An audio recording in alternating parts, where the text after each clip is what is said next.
बाजार के आखिरी घंटे का हर एक्शन, सटीक विश्लेषण, मुनाफे वाले आइडियाज।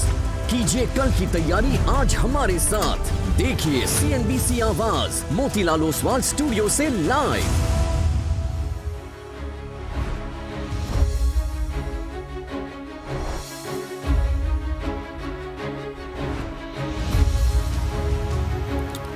नमस्कार, CNBC आवाज़ मोतीलाल ओसवाल स्टूडियो में आप सभी का स्वागत है। भारतीय मार्केट्स के लिए क्लियरली आज एक मच बेटर दिन। और देखें, अगर आप निफ्टी में अच्छे गेंस हैं 200 पॉइंट के, लेकिन निफ्टी बैंक देखिए आप, और निफ्टी बैंक एक्चुअली ये तेज़ी स्क्रीन पर प्ले आउट हुई है। सबसे इम्पोर्टेंट ये है, first of all Veeru good afternoon.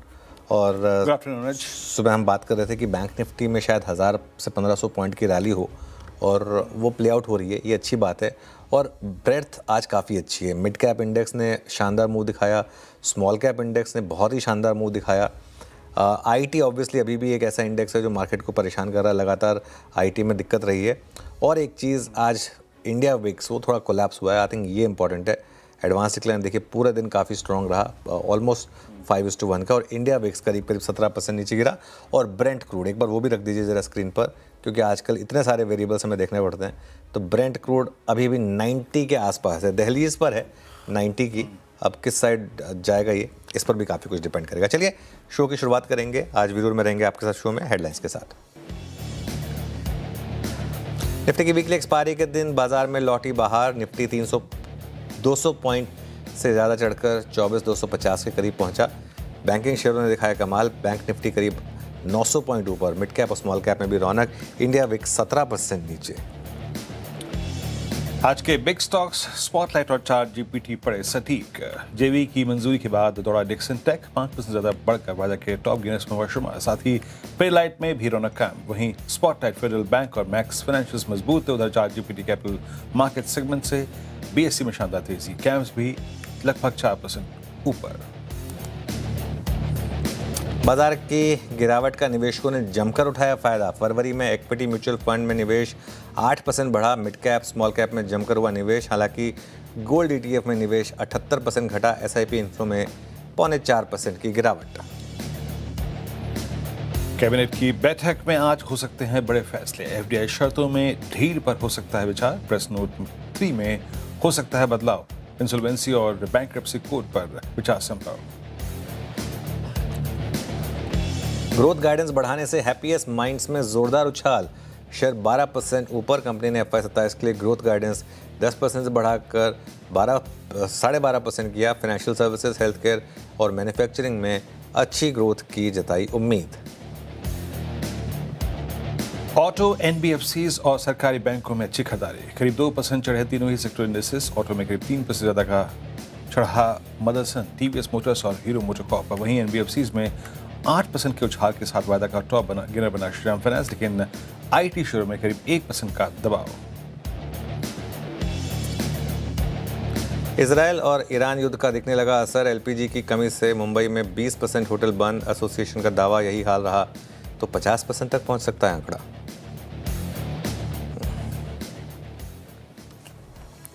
Okay, चलिए फिर शो की शुरुआत करेंगे। और देखिए, अब काफ़ी इंटरेस्टिंग है ये, क्योंकि हम खुले 24,300 पर, फिर हम 24,080 तक गए। और आज सुबह फिर हम बात कर रहे थे शो में कि करीब 24,050 के करीब तक की डिप आएगी। पहले गैप अप में सेलिंग आएगी, उसके बाद अगर 24,050 तक का जोन आएगा वहाँ पर थोड़ी बाइंग आनी चाहिए। और यही अप्रोच आज मुझे ठीक लग रही थी। और आप कह सकते हैं कि ठीक है, खुलते ही जो नीचे आया उसमें शायद लोग ज़्यादा पार्टिसिपेट ना कर पाए हों, लेकिन लोअर लेवल से एक अच्छी रिकवरी है, लेकिन कॉन्फिडेंस नहीं है। Let's put it this way. थोड़ा सा जैसे कहते हैं ना, दूध का जला छाछ भी फूंक फूंक कर पी रहा है। आई थिंक ये वो वाला मामला है। लेकिन एक अच्छी चीज़ जो आज लगी मुझे वो है बैंक निफ्टी। और बैंक निफ्टी लेकर आइए ज़रा। बैंक निफ्टी में अगर आप देखें तो आज हाईएस्ट पॉइंट पर हम 1000 पॉइंट से ज़्यादा ऊपर थे, करीब 1000 पॉइंट ऊपर थे। अभी भी हम करीब 900 पॉइंट ऊपर है। और आज सुबह हमने बात की थी कि बैंक निफ्टी में 1000 से 1500 पॉइंट की रैली होगी, जहां ज़्यादा कॉन्फिडेंस था, क्योंकि ये लीडर पॉकेट थी और गिरावट ज़्यादा यहां आई थी, तो एक्सपेक्टेड भी था। लेकिन निफ्टी और बैंक निफ्टी अब दोनों काफ़ी क्रूशल जोन में हैं। आप देखते हैं ये यहाँ से किधर जाएंगे। सबसे पहली बात, आज की क्लोजिंग काफ़ी इंपॉर्टेंट रहने वाली है हमारे लिए। देखते हैं आज हम कहाँ क्लोज़ करेंगे। इस बीच में एक मार्केट के लिए पैटर्न अभी भी ख़राब है, वो है निफ्टी आईटी स्टॉक्स आज भी अगर आप देखें तो दबाव में है। निफ्टी आईटी देखिए करीब करीब 1% नीचे हैं, लेकिन बैंक्स और ऑटोज़ ये दो पॉकेट्स हैं जहां रौनक लौटी है, तो ये अच्छी बात। और one of our favourite stocks Veeru Shriram Finance Nifty और एफ का टॉप गेनर है इस समय, 8% के करीब के शानदार गेंस के साथ ये स्टॉक ट्रेड कर रहा है। लेकिन देखते हैं आखिरी का 1.5 घंटा वीरू कैसा रहेगा हमारे लिए। बिल्कुल अनुज, श्रीराम फाइनेंस जब भी याद आता है मुझे वो डील याद आती है, और डील के बाद जो हमने बात की थी, आई मीन इस प्राइस पे भी इट्स ए बेस्ट है ना अनुज, 1059 पे आ गया प्राइस यहाँ पर। अनुज कैसे अप्रोच करें इस बाजार को अभी? देखिए ठीक है 24,050 पे हम रिट्रेस हुए, वहाँ से पुल बैक आया, बट मोस्ट स्पेशली एक स्टेबिलिटी कितनी ज़रूरी है? अभी आपने कहा हमें बहुत वेरिएबल्स देखने पड़ रहे हैं, क्रूड है, इंडिया विक्स है, यूएस मार्केट है, बहुत कुछ जियोपॉलिटिकल टेंशन जो कि इस वक्त चरम पे है। कैसे अप्रोच करें मार्केट्स को, लेवल्स टू वॉच, और निफ्टी और निफ्टी बैंक पे दोनों में व्यू क्या रहेगा इसमें?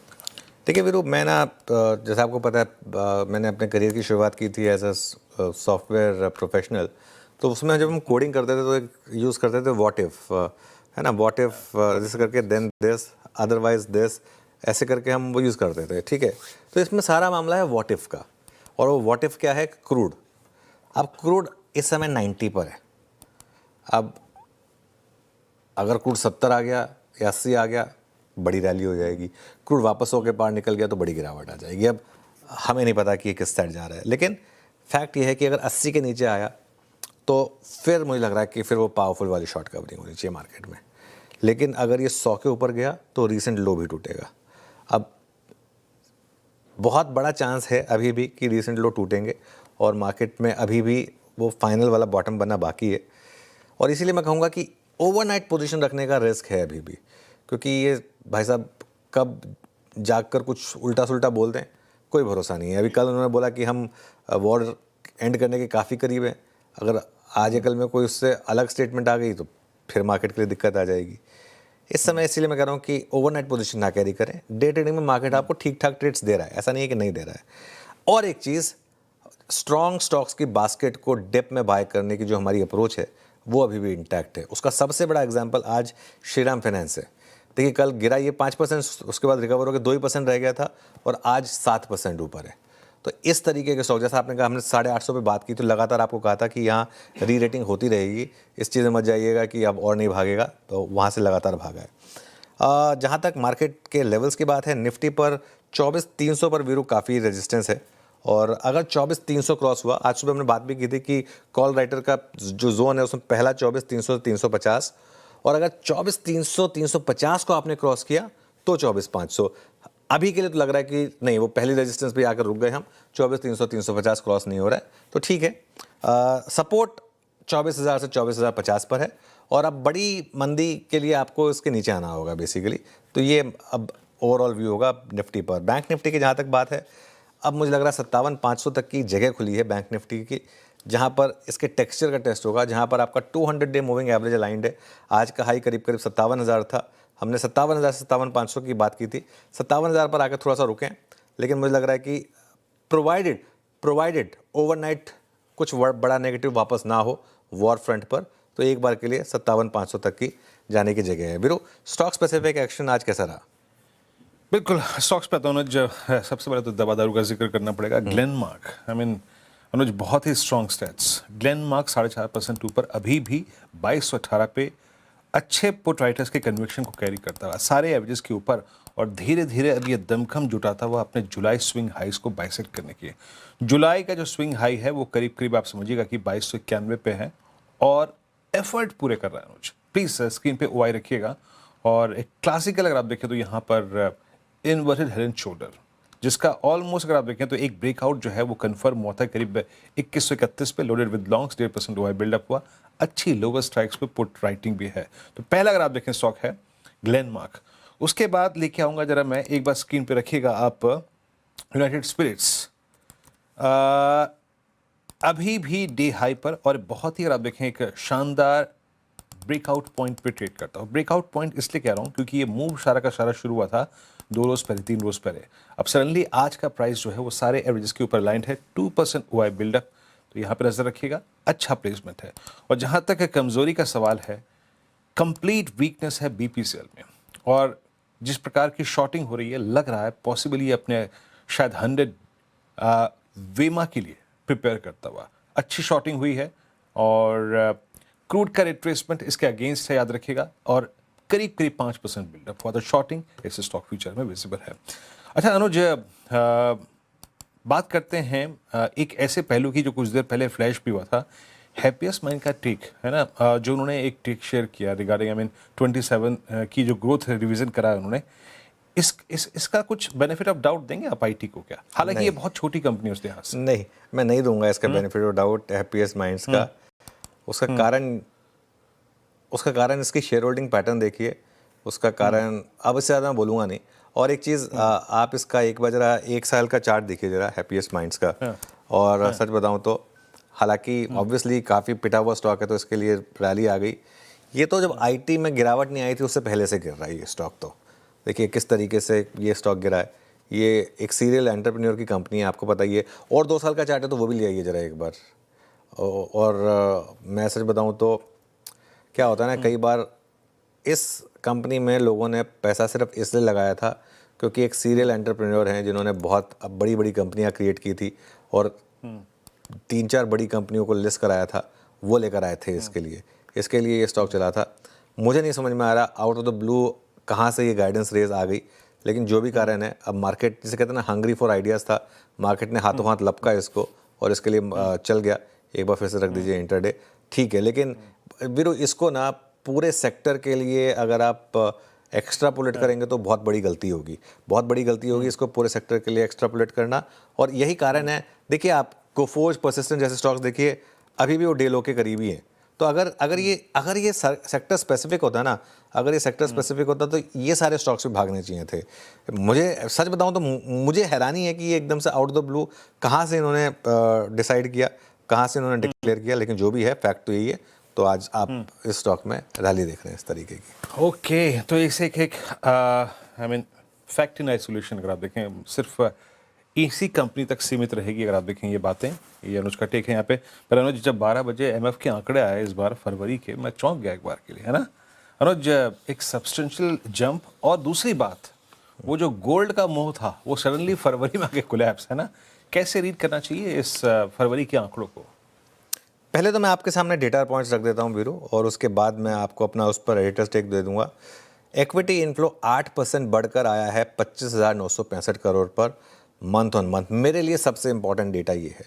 और जबकि फरवरी में 28 दिन होते हैं, जनवरी में 31 दिन होते हैं, तो ऑलमोस्ट अगर आप इसको लाइक टू लाइक बेसिस पे कंपेयर करेंगे, और ये बहुत इंपॉर्टेंट होता है ये बात कहना कि 31 दिन वर्सेस 28 दिन, कहने को 3 ही दिन है बट ऑलमोस्ट 10% का फ़र्क है डेज में, नंबर ऑफ डेज में। तो उस हिसाब से अगर आप इसको और एडजस्ट कर लें तो ये मंथ ऑन मंथ नंबर काफ़ी अच्छा है। एसआईपी इनफ्लो कम हुआ है, 31,000 करोड़ से घटकर 29,845 पर आया है। एमपी ये कह रहा है कि इसका कारण जो नंबर ऑफ डेज कम हुआ है वो लॉजिकल है, मैं मान सकता हूँ उसको। एयूएम बढ़ा है ऑब्वियसली। लार्ज कैप का इनफ्लो 5.3% बढ़ा है 2,112 करोड़ पर, लेकिन मिड कैप का इनफ्लो 25% बढ़ा है। मेरे लिए ये नंबर बहुत इंपॉर्टेंट है। और स्मॉल कैप का नंबर 32% बढ़ा है। आपको याद होगा इस वॉर से पहले पूरे फरवरी में हमारा व्यू ये था कि मिड और स्मॉल कैप में अब जगह हो गई है वापस थोड़ी सी बाइंग करने की। उसके बाद हालांकि वॉर हो गई, मीनवाइल मार्केट में वापस एक रैली आ रही है, ध्यान रखिएगा। तो ये एक इंपॉर्टेंट चीज़ है। लेकिन जो मुझे सबसे अच्छा लगा ना, गोल्ड ईटीएफ में इनफ्लो 78% घटा है, 78%, 5,255 करोड़ पर आया। और वीरो सिल्वर ईटीएफ में तो एक्चुअली आउटफ्लो था। याद होगा ये वही महीना है जिसके शुरुआत में सिल्वर ने almost I think 3.5 lakh 4 lakh का लेवल हिट किया था, और उसके बाद से कोलैप्स आया था यहाँ पर। यहाँ आउटफ्लो है 826 करोड़ का। और इवन ईटीएफ इनफ्लो जो है वो भी घटा है। उसमें मैं अज्यूम कर रहा हूँ कि बाकी सब चीज़ें होंगी। मुझे जो चीज़ अच्छी लगती है, जो मेरा एडिटर्स टेक होगा इसमें, ये डेटा मुझे ना दिल को सुकून देने वाला डेटा है। कहीं ना कहीं भारत का रिटेल इन्वेस्टर से कहते हैं ना, मैच्योरिटी जिस लेवल की आ गई है वो बता रहा है ये इस समय। गोल्ड और सिल्वर में उन्होंने टॉप पर पैसा नहीं डाला, बल्कि सिल्वर में तो विड्रॉ किया, गोल्ड में काफ़ी कम किया अपना इन्वेस्टमेंट। और भले ही उसके बाद वॉर हो गई और मार्केट गिर गया, वो अलग बात है। फरवरी में अब किसी को पता नहीं तो था नहीं कि वॉर हो जाएगी। जब मिड कैप और स्मॉल कैप पर पॉजिटिव व्यू भी लिया गया तब भी पता नहीं था कि वॉर हो जाएगी, उस तरीके से मार्केट गिर जाएगी। लेकिन एटलीस्ट मिड और स्मॉल कैप जो बहुत ज़्यादा ऑब्सीन ओवर वैल्यूड हो गए थे, अब लगातार गिरावट के बाद वो जब एक डिसेंट वैल्यूएशन पर आए और अर्निंग्स ग्रोथ बहुत शानदार रही, उसके बाद उन्होंने मिड और स्मॉल कैप में पैसा डाला। ये मेरे लिए एक अच्छी खबर है और मुझे हैरानी नहीं होगी अगर यहाँ से AMC स्टॉक्स री रेट हो जाए। वैसे आज अगर आप देखेंगे 3-4 AMC स्टॉक्स, चाहे आप आदित्य बिरला सन लाइफ AMC का स्टॉक देखें, चाहे आप कैनरा रोबेको म्यूचुअल फंड इसका स्टॉक देखें, चाहे आप निपॉन AMC का स्टॉक देखें, तीनों चारों स्टॉक्स जो हैं इस समय जो लिस्टेड स्टॉक्स हैं वो सारे के सारे काफ़ी अच्छे कर रहे हैं। कैनरा रोबेको भी है, वो भी दिखा दीजिएगा। तो ये क्लियरली आपको बता रहा है कि मार्केट में इस समय क्लियरली एक मैच्योरिटी है रिटेल इन्वेस्टर्स की तरफ से। चलिए एक काम करते हैं, अब आगे बढ़ते हैं। वीरू आपको कार्यक्रम का क्रम बताएंगे, इससे पहले मैं आपको रफ्तार के घोड़े और फिसड्डी स्टॉक्स बता देता हूं, उसके बाद आगे बढ़ेंगे। रफ्तार के घोड़े स्टॉक्स में सबसे पहला स्टॉक श्रीराम फाइनेंस, जो हमने निवेशकों को जो बास्केट सजेस्ट की, इसमें एक स्टॉक था ये, और आज निफ्टी और F&O दोनों का टॉप गेनर है। इसके अलावा डिक्सन टेक आज सुबह हमारा बिग स्टॉक था, हमने बात भी की थी इसकी कि जो चाइनीज़ JV है इसका फ़ायदा मिलेगा इसे। और हैप्पीएस्ट माइंड्स यहाँ पर 10% से बढ़ाकर गाइडेंस 12.5% की, तो इसका फ़ायदा यहाँ पर मिलता हुआ। आप फिसड्डी स्टॉक्स में 2 स्टॉक्स हैं, हालांकि मुझे रीज़न समझ में नहीं आया। KEI और पॉलीकैब दोनों इस समय अगर आप देखें तो शेयर F&O के टॉप लूजर्स हैं। मीनवाइल वीरू एक बार निफ्टी वापस लेकर आइए ज़रा। और मैं एक चीज़ कहूँ जब हेडलाइन में पढ़ रहा था मुँह से 300 निकल गया, 200 निफ्टी ऊपर था। लग रहा है कि शायद वो बात सुन ली जैसे कहते हैं ना कि ट्रेडिंग गॉड्स ने, और ऑलमोस्ट 260 तो वापस ऊपर हो गया। चलिए एक काम करिए वीडियो, कार्यक्रम का क्रम बता दीजिए, उसके बाद फिर हम थोड़ा सा आगे बढ़ेंगे। जी हाँ, कार्यक्रम का क्रम अनुज इस प्रकार है कि सबसे शुरुआत में अगर आप देखें आपकी पैनल से मुलाकात कराता हूँ। जो पैनल हमारे साथ होगा जिसमें आज मेरे जशी होंगे फंडामेंटल बातचीत करने के लिए, उसके बाद प्रकाश काबत सर, अमित जी, रचना जी, कविता जी और साथ ही साथ मानस और श्रीकांत चौहान इस कार्यक्रम में होंगे टेक्निकल डेरिवेटिव प्रोस्पेक्टिव से बातचीत करने के लिए। उसके बाद हम बात करेंगे विवेक से। याद रखिएगा गैस, ये इस वक्त युद्ध के बीच में एक सबसे बड़ा, अगर आप देखें तो बुरी परिस्थिति में ये सेक्टर है। गैस सप्लाईज को लेकर क्या इक्वेशंस हैं और समीकरण क्या हैं, उससे बातचीत करेंगे। और कितना अभी देश के पास भंडार बाकी है जिससे अगर आप देखें सप्लाईज जो हैं एटलीस्ट मतलब जो घरेलू सप्लाईज हैं उसको हम सुनिश्चित कर सकते हैं, उससे बातचीत करेंगे। कंचन से लेकर बात करेंगे यहाँ पर हम कि एग्जैक्टली जो इस वक्त इस वॉर का जो इम्पैक्ट है आपकी रसोई पे तो नहीं पड़ा, लेकिन हाँ होटल्स पे पड़ रहा है। अगर आप शाम को खाना खाने के होटल्स में अगर आप देखें आपको शौक है तो ये थोड़ा सा आपके लिए सतर्क होने का टाइम है। उसके बाद टॉप कैश कॉल्स आएंगी, उसके बाद हम सोनल से बात करेंगे गैस इकोनॉमी को लेकर, आशीष से बातचीत करेंगे हम हैप्पीएस्ट माइंड के उस इशू पर जिसको मैंने अभी कुछ देर पहले अगर आप देखें तो छेड़ा कि आखिर क्या कारण थे कि इन्होंने अपनी 27 के आउटलुक को थोड़ा सा रिवाइज किया। उसके बाद धमाकेदार ऑप्शन ट्रेड्स आएंगे, इसमें 3 ट्रेड्स होंगे ऑप्शंस पे, और आशीष से बात करेंगे और नपूस से बात करेंगे आज एक बुल और बेयर केस डिक्सन को लेकर। डिक्सन एक ऐसा स्टॉक जिसने शायद 2020 से लेकर 25 तक डोमिनेट किया, पर 26-25 का ये sudden collapse bull bear case कैसे बनता है उससे बातचीत होगी। बिग मार्केट वॉइसेस की कड़ी में हमारे साथ होंगे राकेश व्यास साहब, CIO and portfolio manager quest investment managers की। उसके बाद क्लोजिंग की रणनीति नूपुर से बातचीत करेंगे, लीडर्स क्या मान रहे हैं, और उसके बाद BTST ट्रेड्स। अनुज ओके, चलिए पैनल के पास चलते हैं हम। ट्रेड्स की शुरुआत की जाए और आप सभी को गुड आफ्टरनून। गाबा सर बताइए क्या रहेगी आपकी ट्रेड आज की? Good afternoon. स्टॉक का नाम है आई थिंक ग्लेनमार्क। इसमें स्ट्रेंथ है और ब्रेकआउट है और ब्रेकअवे गैप है, तो इसमें स्ट्रेंथ है। ट्रेड करें 2217 पर, रेजिस्टेंस बहुत ही कम है यहाँ पर, और स्टॉप लगाएंगे करीब 2200 का। 2217 पर ट्रेड करें, 17 रुपए का stock. I think it's okay. और फर्स्ट टेक्निकल टारगेट 2250, उसके बाद तो रेजिस्टेंस बचेगा ही नहीं। Up move on Glenmark. Glenmark शानदार स्टैट्स अभी 2 बजे जिसका मैं उल्लेख कर रहा था, बहुत शानदार प्लेसमेंट 2219 पे ग्लेनमार्क का। अमित जी आपका ट्रेड इस वक्त का? जी good afternoon Viren ji, good afternoon Anuj ji and everybody on the panel.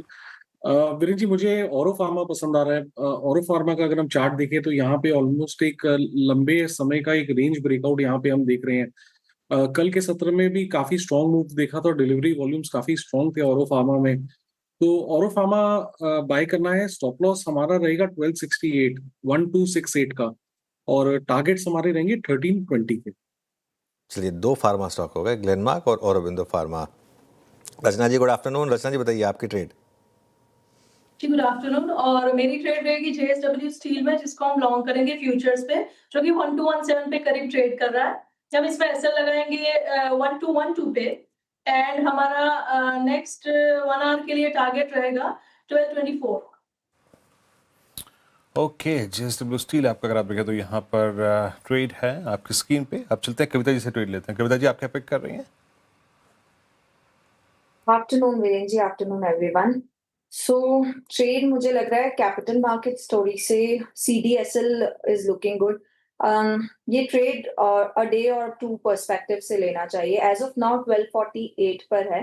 मुझे लगता है ये अपना 10 EMA सरपास करता हुआ दिखेगा।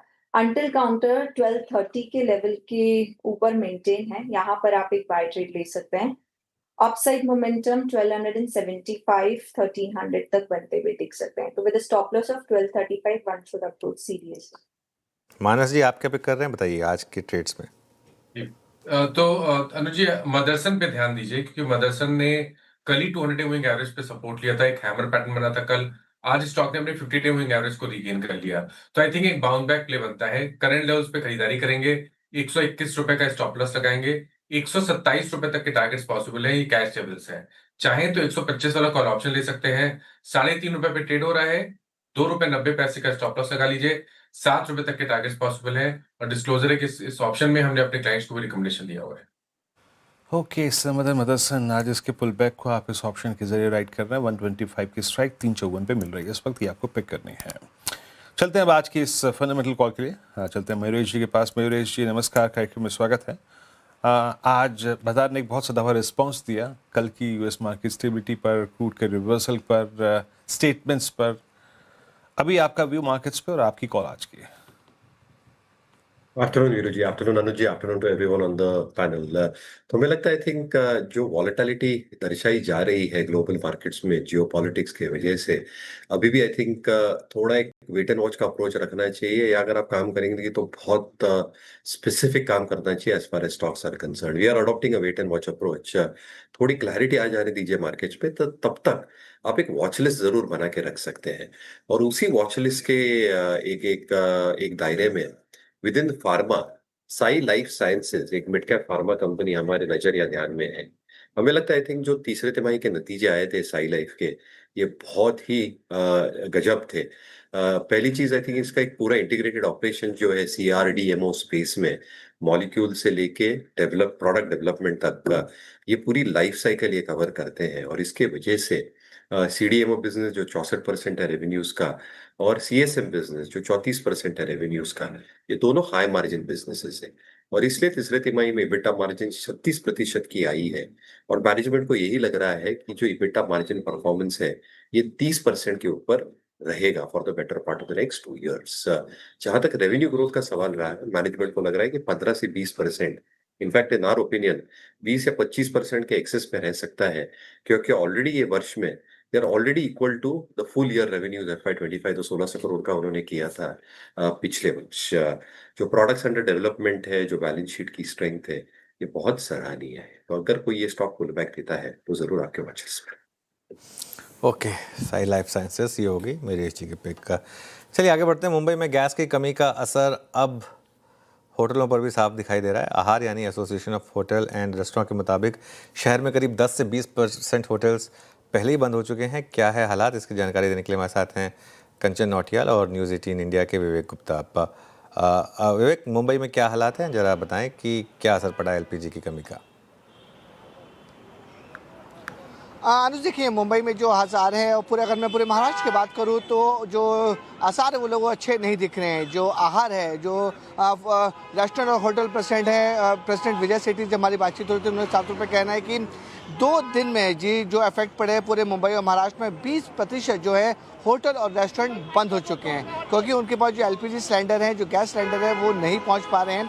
अगर ये ऐसे हालात यहाँ पर ये कंटिन्यू रहे 2 से 3 दिनों तक, अगर ऐसे हालात बने रहे, तो फिर महाराष्ट्र और मुंबई में जितने बड़े रेस्टोरेंट और होटल है वो पूरी तरह से बंद हो जाएंगे, क्योंकि वहाँ पे LPG सिलेंडर की सप्लाई नहीं होगी। तो ये एक बड़ा दावा जो है वो एक होटल और रेस्टोरेंट एसोसिएशन के प्रेसिडेंट विजय सेठी समिति जो जिनके अंतर्गत कम से कम 6000 ऑर्गेनाइजेशन आती हैं और लाखों लोग इस ऑर्गेनाइजेशन से जुड़े हुए हैं पूरे महाराष्ट्र में। तो उनका बड़ा क्लेम है कि अगर सरकार ने इस पूरे मुद्दे पर ज़्यादा ध्यान नहीं दिया तो आने वाले 2 से 3 दिनों में महाराष्ट्र के और इंक्लूडिंग मुंबई सभी रेस्टोरेंट और जो होटल है वो पूरी तरह से बंद हो जाएंगे। इसमें एक और अपडेट ये है कि जिस तरीके से केंद्र सरकार ने साफ तौर पर कहा है कि एलपीजी की जो गैस सिलेंडर है वो सबसे पहले एसेंशियल लोग और जो डोमेस्टिक पर्पज से यूज़ होते हैं उनको प्राथमिकता दी जाएगी। एसेंशियल में एजुकेशन आ गए, एजुकेशन इंस्टीट्यूट आ गए और हॉस्पिटल आ गए, वहाँ पर केंद्र सरकार की पूरी कोशिश रहेगी प्राथमिकता उनको दी जाए। नॉन एसेंशियल जो जहाँ पर होटल है, रेस्टोरेंट हैं, जो बिजनेस कर रहे हैं उनको प्राथमिकता बाद में दी जाएगी। लेकिन जिस तरीके से जो एसोसिएशन के जो प्रेसिडेंट हैं उनका साफ तौर पर कहना है कि 20% होटल और रेस्टोरेंट यहाँ पूरे महाराष्ट्र में बंद हो चुके हैं, एलपीजी सिलेंडर समय से नहीं पहुँच पा रहे हैं। अगर ये कंटिन्यू 2 से 3 दिन तक कंटिन्यू रहा तो मुंबई और महाराष्ट्र के लगभग बड़े मात्रा में होटल और रेस्टोरेंट बंद हो जाएंगे। हालांकि आहार के जो प्रेसिडेंट हैं वो लगातार महाराष्ट्र सरकार के जो एफडीए मिनिस्टर है छगन भुजबल, उनसे उन्होंने आज सुबह भी मुलाकात की और महाराष्ट्र सरकार को आश्वासन दे रही है कि जल्द से जल्द इसका कोई सॉल्यूशन निकाला जाएगा ताकि जो होटल और रेस्टोरेंट मालिक हैं उन्हें ज़्यादा नुकसान ना हो। अनुज। ओके विवेक, शुक्रिया आपका। तो यहाँ पे कमर्शियल ऑपरेशंस पर अगर आप देखें असर पड़ रहा है, लेकिन इस एलपीजी अगर आप देखें जो सप्लाई है उसका जो जो जो जो वो रुक रही है, कमी आ रही है उसमें, उसका इम्पैक्ट अगर आप देखें क्या है होटल इंडस्ट्री पे और कामकाज पे कितना असर पड़ रहा है, इस पर की पूरी डिटेल समझते हैं कंचन से। कंचन बताइए। अगर आप इस वीकेंड किसी भी रेस्टोरेंट में जाने का प्लान कर रहे हैं, डाइन आउट का प्लान कर रहे हैं, तो हो सकता है कि आप ऑर्डर तो दें लेकिन आपकी टेबल तक खाना ही ना पहुंचे, बिकॉज ये जो वॉर है उसका इम्पैक्ट अब ग्लोबल लेवल पे नहीं, इंडिया के लेवल पे नहीं, बल्कि आपकी किचन से लेके रेस्टोरेंट तक भी आ पहुंचा है। ये तो हम जानते हैं कि जो स्टेट ऑफ हॉर्मोज है वो कितना ज्यादा इंपॉर्टेंट है। उसके क्लोजर से एलपीजी की सप्लाई पे काफी बड़ा डेंट लगा है। इनफैक्ट जो कतर का प्लांट है वहां से भी जो हालात है वो बिगड़ते हुए दिखाई दिए हैं उसके बंद होने से। 60% जो एलपीजी है वो स्टेट ऑफ हॉर्मोज के रास्ते से आती है, ये तो हम जानते हैं। लेकिन अब अगर हम बात करें इंडिया की, तो देखिए यहाँ पे बात काफी ज्यादा इंपॉर्टेंट है क्योंकि इंडिया के पास केवल 25 दिन का ही एलपीजी का स्टॉक जो है वो इस टाइम पे बचा है। अगर सिटी वाइज बात करी जाए तो सबसे पहले बात हम मुंबई की ही कर लेते हैं। मुंबई में 20% जो होटल्स हैं वो बंद हो गए हैं। आने वाले 2 से 3 दिन काफी ज्यादा इंपॉर्टेंट होने वाले हैं क्योंकि 50% होटल बंद होने की जो संभावनाएं हैं वो इस टाइम पे जताई जा रही हैं। अगर हम बात करें कमर्शियल गैस की तो उसकी सप्लाई बंद है। डोमेस्टिक सिलेंडर का वेटिंग पीरियड 8 दिन का है और 2 से 3 गुना का जो बुकिंग ऑर्डर है वो बढ़ता हुआ दिखाई दिया है। आगे बढ़ा जाए, बेंगलुरु की अगर बात करी जाए तो होटल एसोसिएशन का काफी बड़ा फैसला आया है। आज से उन्होंने 3000 से ज्यादा रेस्टोरेंट को यहाँ पे बंद कर दिया है। जो इम्पैक्ट है यहीं तक सीमित नहीं है, ये जा पहुंचा है पंजाब, पंजाब से जा पहुंचा कर्नाटका, कर्नाटका से महाराष्ट्र, महाराष्ट्र से आंध्र प्रदेश, तेलंगाना और तमिलनाडु तक जो रेस्टोरेंट है वो इम्पैक्ट होते हुए दिखाई दिए हैं। देखिए जो रेस्टोरेंट बिजनेस है उसका एनुअल टर्नओवर जो देखा गया है वो है करीब करीब 5.7 लाख करोड़ का, यानी कि देख सकते हैं कि कितना बड़ा डेंट यहाँ पे हमें आता हुआ दिखाई दे सकता है। यही नहीं बल्कि देश भर में 5 लाख से ज्यादा जो रेस्टोरेंट हैं वो हमें प्रभावित होते हुए नजर आए हैं। कंजप्शन की बात करी जाए तो फिस्कल ईयर 25 में करीबन 31 MMT की कंजप्शन, यानी कि पर डे करीबन 15 लाख सिलेंडर्स जो हैं वो डिलीवर होते हुए दिखाई देते हैं। इसके अलावा अगर हम बात करें एक इंसिडेंट की केरला में, तो ये भी बोल दिया गया है कि आप लकड़ियों का इस्तेमाल कर लीजिए बिकॉज एलपीजी को जो सप्लाई है वहां पे काफी ज्यादा डेंट पड़ता हुआ नजर आ रहा है। रिफाइनरीज को प्रोडक्शन बढ़ाने के आदेश दे दिए गए हैं सरकार की तरफ से। ब्लैक मार्केट पे होर्डिंग पे लगाम लगा दी गई है और जो सिलेंडर बुकिंग का टाइम है उसको भी 21 से 25 दिन का कर दिया गया है। यानी कि ये वॉर अब ईरान, इजराइल, यूएस का नहीं बल्कि आपकी किचन तक भी आ पहुंचा है।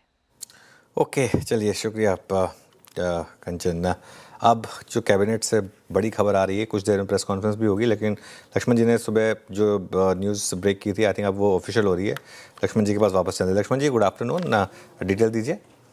जी दरअसल कैबिनेट की बैठक अब से कुछ देर पहले खत्म हुई है। हालांकि औपचारिक ऐलान अभी तक नहीं किया गया, लेकिन सूत्रों से जो मुझे जानकारी मिली है उसके मुताबिक कई महत्वपूर्ण प्रस्तावों को यहाँ मंजूरी दी गई है। उसमें सबसे महत्वपूर्ण प्रस्ताव भारत की सीमा से जो देश सटे हुए हैं उनसे जो एफडीआई आएगा उनकी शर्तों में ढील देने का फैसला लिया गया है। इसका सामान्य भाषा में कहें तो चीन से जो भी एफडीआई आएगा उसकी शर्तों में ढील देने का फैसला लिया गया। एक तय सीमा तक एफडीआई अगर चीन से आता है तो ऑटोमेटिक रूप से आएगा, यानी सरकार को इससे मंजूरी लेने की जरूरत नहीं पड़ेगी। इसको कहते हैं प्रेस नोट 3। इसमें अमेंडमेंट को मंजूरी मिली है, हालांकि ये सूत्रों के हवाले से खबर है। दूसरा, इंसॉल्वेंसी बैंक्रप्सी कोड में बदलाव को मंजूरी मिल गई है। कॉर्पोरेट लॉ अमेंडमेंट बिल को मंजूरी मिल गई है, जो दोनों अभी संसद के चालू सत्र में सरकार पेश करने की कोशिश करेगी। जेवर एयरपोर्ट से दिल्ली मुंबई एक्सप्रेसवे को जोड़ने वाले कनेक्टिविटी की लागत को रिवाइज किया गया है। गुजरात के धोलेरा वालों के लिए अच्छी खबर है, नया एयरपोर्ट बनाने को मंजूरी मिल गई है और जल जीवन मिशन को आगे बढ़ाने का भी फैसला लिया गया। लक्ष्मण जी, बहुत बहुत शुक्रिया। और बिल्कुल ये कैबिनेट की तरफ से कुछ इन्फॉर्मेशन आपके लिए आती हुई 4 बजे याद रखिएगा, इसकी प्रेस कॉन्फ्रेंस भी होगी। अब बात करते हैं वेस्ट एशिया जंग की, जिससे भारत की गैस इकोनॉमी के सामने एक बड़ा संकट पैदा हुआ है। कई सेक्टर पर गैस सप्लाई घटने का असर है। वेस्ट एशिया तनाव का गैस इकोनॉमी पर कितना असर होगा, सोनल से समझते हैं। Sonal, good afternoon. तो ब्रेकडाउन करिए, कहाँ कहाँ इम्पैक्ट और कितना। Thank you Anuj. Well, India gas पर ही चलता है। अगर हम देखें नंबर्स तो लगभग 190 million metric standard cubic metres या MMSCMD नेचुरल गैस कंज्यूम करता है और इसमें से करीब आधी गैस इंपोर्ट करनी पड़ती है। तो सवाल ये है कि इतनी गैस यूज़ कौन कर रहा है और ये आती कहाँ से है। इसको ब्रेक डाउन करते हैं, क्योंकि सबसे बड़ा कंज्यूमर इस पूरे देश में फर्टिलाइजर सेक्टर है, जो लगभग 58 MMSCMD गैस यूज़ करती है। ये इंडियन एग्रीकल्चर की बैकबोन है। और इसके बाद हमें पावर जनरेशन सेक्टर में 25 MMSCMD कंजम्पशन होता है गैस का। रिफाइनरीज और पेट्रोकेमिकल्स है जिनकी डिमांड करीब 22 MMSCMD है। उसके बाद है city gas distribution companies, MGL, Gujarat gas, IGL। यहाँ पे जो गैस है आपके घर तक पहुँचती है, आपकी गाड़ी को चलाती है, जिसका कंजम्पशन लगभग 37 MMSCMD है। अब हम जब गैस को एंड कंज्यूमर की तरह से बात करते हैं तो ये 3 फॉर्म्स में आती है। पहला है LPG यानी घर का सिलेंडर, दूसरा है PNG यानी पाइप नेचुरल गैस जो सीधा पाइपलाइन के थ्रू आपके किचन तक आती है, और तीसरा है कमर्शियल और इंडस्ट्रियल गैस जो सिटी गैस नेटवर्क के थ्रू फैक्ट्रीज, हॉस्पिटल्स और होटल्स तक डिलीवर होती है। सबसे पहले बात करते हैं LPG की, क्योंकि इंडिया में FY24 में लगभग 30 मिलियन टन्स LPG कंज्यूम की। इसका मतलब हर महीने 2.5 मिलियन टन्स का कंजम्पशन हुआ। और ये कोई छोटा नेटवर्क नहीं है। इंडिया में 33 करोड़ से ज़्यादा लोग LPG कंज्यूम करते हैं। इनमें से 10 में से 9 हाउस होल्ड्स है और बाकी होटल्स, रेस्टोरेंट्स और स्मॉल बिजनेसेस है जो अभी बात कर रहे हैं कि उनको LPG के सिलेंडर्स नहीं मिल रहे हैं। लेकिन यहाँ एक सप्लाई रिस्क भी है, क्योंकि इंडिया अपनी 60% से ज़्यादा LPG इंपोर्ट करती है और उनमें इंपोर्ट्स 90% स्ट्रेट ऑफ हॉर्मुज से आते हैं, जहाँ पे कोई डिस्ट्रप्शन नज़र आ सकता है। भले जियोपॉलिटिकल हो, शिपिंग रिलेटेड हो, सीधा ये आपके इंडियन किचन्स पर इम्पैक्ट डाल सकता है। अब आते हैं पाइप नेचुरल गैस पे यानी PNG पर। इससे MGL, गुजरात गैस और IGL जैसी कंपनीज पर सप्लाई का प्रॉब्लम आ सकता है। PNG पाइपलाइंस के थ्रू डायरेक्टली होम्स तक आती है। इसमें ना सिलेंडर की ज़रूरत होती है ना रीफिल की, बट ये गैस रेस्टोरेंट्स और होटल्स जैसे कमर्शियल एस्टैब्लिशमेंट्स को भी सप्लाई करती है। और इसी की वजह से हमें अभी बहुत ज़्यादा स्कार्सिटी की बातें भी समझ आ रही है। होटल्स और रेस्टोरेंट्स इनके बारे में बात कर रहे हैं। फिर आता है इंडस्ट्रियल साइड। होटल्स, रेस्टोरेंट्स और हॉस्पिटल्स के अलावा मैन्युफैक्चरिंग यूनिट्स है, ग्लास फैक्ट्रीज है, सिरामिक प्लांट्स है जो गैस पर बहुत डिपेंड करते हैं। ये एनर्जी इंटेंसिव इंडस्ट्रीज है जिनको स्टेडी पाइप गैस सप्लाई चाहिए होती है। और पूरे सिटी गैस डिस्ट्रीब्यूशन इकोसिस्टम में देखें तो नंबर्स काफ़ी इंटरेस्टिंग है। डोमेस्टिक PNG लगभग 3.2 MMSCMD है, यानी हाउस होल्ड्स पाइपलाइन से कुकिंग गैस यूज़ कर रहे हैं। कमर्शियल करीब 0.8 MMSCMD है। इंडस्ट्रियल बहुत बड़ी डिमांड है 13.4 MMSCMD, जहाँ पे हमें कट्स दिखे हैं सप्लाई में। और फिर आता है CNG यानी कंप्रेस्ड नेचुरल गैस जो ऑटोज, टैक्सीज, बसेस और कार्स में चलता है। यहाँ पे डिमांड है 12 से 14 MMSCMD तक। इन सबको जोड़ दे तो सिटी गैस डिस्ट्रीब्यूशन कंपनीज का टोटल डिमांड 37 से 41 MMSCMD कंजम्पशन है, और ये नंबर आने वाले सालों में बढ़ने ही वाला है। तो बहुत ही कॉम्प्लेक्स इकोनॉमी है, बट कंसिडरिंग की बहुत ज़्यादा इंपोर्ट पे डिपेंडेंस है तो हमें कुछ कट्स दिखेंगे, और इसके लिए गवर्नमेंट ने सेक्टर एलोकेशन भी थोड़ा सा चेंज किया है। सो ये ध्यान में रखना चाहिए। हम ऑयल की बात करते हैं, बट गैस कंजम्पशन भी बहुत इंपॉर्टेंट है ये पूरे वेस्ट एशिया वॉर क्राइसिस पे। ओके, चलिए शुक्रिया सोनल, बहुत अच्छे से आपने एक्सप्लेन किया एक एक सेक्टर को। और वीरू, इसका पूरा सार ये है कि खाना खुद बनाए शाम को और बाहर ना जाएं। और नहीं तो सुन के डर भी लग रहा था। डर भी लग रहा था। एक पिक्चर जो उन्होंने पेंट करी ना, वो सुन के डर भी लग रहा था। हाँ बिल्कुल। खैर चलिए, खैर ये थोड़ा एक क्राइसिस है, अब कब तक चलेगा पता नहीं। लेकिन ये समय ऐसा समय है जिसमें ऑब्वियसली सरकार वो करेगी जो करना चाहिए देश के लिए। प्रायोरिटी सेक्टर क्लियरली आपको थोड़ा सा ये मार्क करना होगा, और डाइन आउट प्रायोरिटी में नहीं आता ऑब्वियसली, लेकिन बाकी सेक्टर्स को जो प्रायोरिटी सेक्टर्स हैं उनको गैस मिलती रहे, ये बहुत ज़रूरी है। शुक्रिया सोनल। चलिए आगे बढ़ते हैं। अब आज की कैश कॉल्स का समय हो गया है। हमारे साथ गाबा सर हैं, अमित जी हैं और कविता जी हैं। गाबा सर बताइए क्या ले रहे हैं कैश कॉल में? आई थिंक फर्टिलाइजर क्षेत्र में थोड़ी अपमूव नजर आता है, तो मैंने चौक चुना है, थोड़ा स्ट्रेच है ऑन द डाउनसाइड, वो है कोरोमंडल। कोरोमंडल ट्रेड करा 2097 पर, स्टॉप लगाएंगे करीब 2060 का, 27 रुपीज का, अपसाइड टारगेट 2200 कोरोमंडल। कोरोमंडल 2100 पे आपका एक लॉन्ग कॉल है कोरोमंडल। अमित जी आपका ट्रेड क्या रहेगा कैश में? वीरेंद्र जी, मैं नैटको फार्मा के साथ जाऊंगा। नैटको फार्मा का स्ट्रक्चर पॉजिटिव है। यहाँ पे हर बाजार की कंडीशन में कंटिन्यूसली हम एक हायर प्राइस और एक हायर ट्रेजेक्टरी देख रहे हैं। ओवरऑल मोमेंटम अच्छा खासा स्ट्रॉन्ग है यहाँ पे, तो नैटको फार्मा बाय करना 1035 के आसपास प्राइस है। स्टॉप लॉस रखेंगे 1010 का, और टारगेट रहेंगे हमारे 1080 के। Okay, Natco pharma. कविता जी बताइए आपने क्या पिक किया? अनुज जी HBL इंजीनियरिंग लेकर जाएंगे। डाइवर्जेंस दिखता है on an hourly chart. Price move extend होने चाहिए 685 695 के प्राइस टारगेट के लिए। स्टॉप लॉस मेंटेन करें 669 का। ओके, एचबीएल इंजीनियरिंग आपकी स्क्रीन पे 675 पे ट्रेड करता हुआ, ये आपका अगर आप देखें तो इस वक्त कॉल है कैश कॉल। अब आते हैं जरा थोड़ा सा एक बार हल्की सी स्कैनिंग और कर लेते हैं। एलकेम प्रकाश सर की सुबह कॉल थी, दैट्स डूइंग वेल। ऑरविंदो फार्मा का उन्होंने फिर जिक्र किया, वो भी अच्छा कर रहा है। एक बार पूरे के पूरे इस स्पेस को जरा एक बार थोड़ा देख लेते हैं। सन फार्मा आपकी स्क्रीन पे 1807 पे, ये स्लाइटली बैकफुट पे है, बट प्लेसमेंट में अगर आप देखें कोई दिक्कत की बात नहीं है। और एक बार जरा टिक बाय टिक चार्ट लिखे आइएगा, थोड़ा सा अगर आप देखें तो यहाँ पे रेस्ट ऑफ द फार्मा के साथ इसमें एक बार फिर से मूव जनरेट होना शुरू हुआ है। ये लाजमी है मानस कि सन फार्मा थोड़ा सा रिट्रेस होगा, थोड़ा सा कूलिंग ऑफ होगी, क्योंकि इसको ऑलमोस्ट आप समझिए 1.5 साल की फॉलिंग चैनल को क्रॉस करना है। आपका सन फार्मा पे टेक, या फिर other than Alkem, other than Glenmark, कोई और अगर फार्मा स्टॉक आपके जहन में आ रहा हो, क्योंकि बाजार ने अपना पूरा कंफर्ट फार्मा के साथ है, इस 2 दिन में इस बात को रिफ्लेक्ट किया है।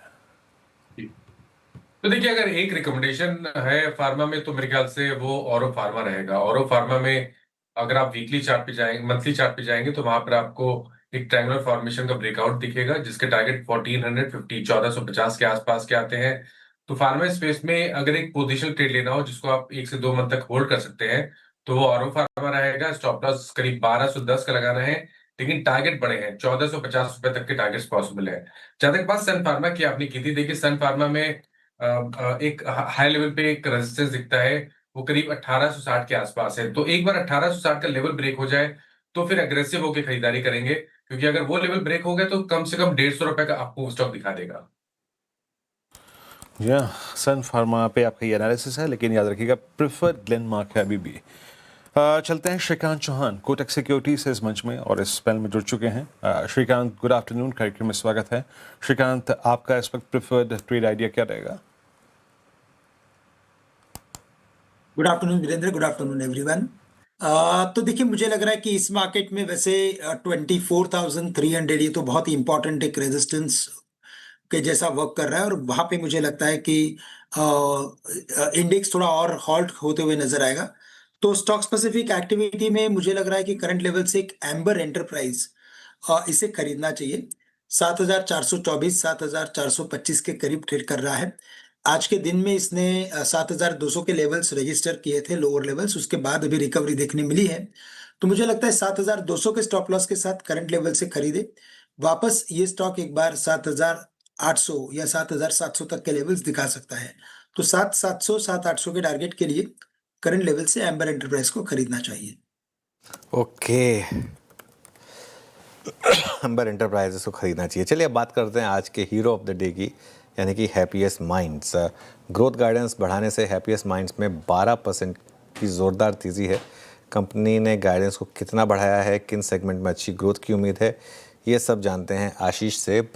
और सुबह दोपहर को आशीष ने अलर्ट किया था जब ये न्यूज़ आई थी, 3% ऊपर था तब, अब 18% ऊपर हो गया। आशीष, गुड आफ्टरनून, बताइए। Good afternoon sir. और 18% की तेज़ी के साथ ऑलमोस्ट डे हाई के करीब ये स्टॉक कारोबार कर रहा है और मार्केट को चौंका दिया, क्योंकि एकाएक डिस्क्लोजर यहाँ पर कंपनी की तरफ से देखने को मिला, जिसमें बता रहे कि FY27 के लिए जो रेवेन्यू ग्रोथ गाइडेंस पहले कंपनी ने बताई थी 10% की, अब इसे बढ़ाकर देखें तो 12.5% कर दिया। लेकिन सिर्फ इतना ही नहीं है, FY28 के लिए देखें तो 15% ग्रोथ के टारगेट्स यहाँ पर तय किए जा रहे हैं।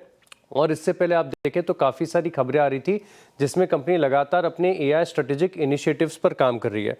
अब कंपनी ने दरअसल ये बताया कि इनकी जो AI फर्स्ट स्ट्रैटेजी है ये काम कर गई और इसी के चलते अगर आप देखें तो रेवेन्यू ग्रोथ यहाँ से मान रहे कि और बेहतर ग्रोथ यहाँ पर देखने को मिलेगी और बहुत सारे सेगमेंट्स हैं। इनफैक्ट इनके जो की सेगमेंट्स हैं जिसमें आप देखें तो फाइनेंशियल सर्विसेज है, हेल्थ केयर है, हाईटेक है और मैन्युफैक्चरिंग, यहाँ पर जो AI का अडॉप्टेशन हुआ है ये काफ़ी स्मूथ और बढ़िया ट्रांजिशन देखने को मिला है। इसी के चलते यहाँ पर इन्होंने गाइडेंस बढ़ाई है। लेकिन खास बात है कि पिछले क्वार्टर में भी इनके नतीजों की सबसे बड़ी हाईलाइट यहाँ पर ये देखने को मिली थी कि इनका जो जनरेटिव बिजनेस है, जनरेटिव AI वाला बिजनेस जो सेगमेंट है, इसमें ग्रोथ काफ़ी शानदार रही थी। इनफैक्ट ये सेगमेंट पूरी तरीके से मैच्योर हो गया और Q3 ऑफ FY26 में सीक्वेंस, हालांकि बेस छोटा था लेकिन सीक्वेंशियल तौर पर देखें तो 50% की ग्रोथ यहाँ पर रही थी और मैनेजमेंट बता रहा है कि इसमें ग्रोथ बहुत ज़बरदस्त देखने को मिलेगी। इसी के चलते अगर आप देखें तो स्टॉक में तेज़ी। अच्छा, वैल्यूएशन के लिहाज से एक तो इसका डिविडेंड का ट्रैक रिकॉर्ड ठीक ठाक है। स्टॉक फिलहाल FY28 EPS के हिसाब से देखें तो 18 टाइम्स पर चल रहा है, लेकिन क्योंकि अब रेवेन्यू गाइडेंस इन्होंने बढ़ाई है तो हो सकता है कि जो कंसेंसस एस्टिमेट्स है यहाँ पर आपको बढ़ोतरी नजर आए और नतीजा देखिए 19% फिलहाल ऊपर। ओके, हैप्पीएस्ट माइंड्स, शानदार गेंस यहाँ पर 19% की गेंस इस समय आपको यहाँ पर ट्रेड में दिखाई देंगे। मयूरेश जी, कोई व्यू है क्या आपका हैप्पीएस्ट माइंड्स पर? नहीं, फिलहाल आई थिंक जो गाइडेंस है उसकी वजह से स्टॉक में कमाल हो रहा है, बट कहीं ना कहीं आई थिंक थोड़े से नंबर्स थे because of the sector performance itself उत्साहजनक नहीं थे और इसलिए मुझे लग रहा है कि थोड़ी आई थिंक राह देखनी चाहिए। Obviously I think guidance is one aspect, but actually numbers की डिलीवरी कैसे होती है, सेक्टर में क्या डायनामिक चेंजेस हम देखने मिलते हैं।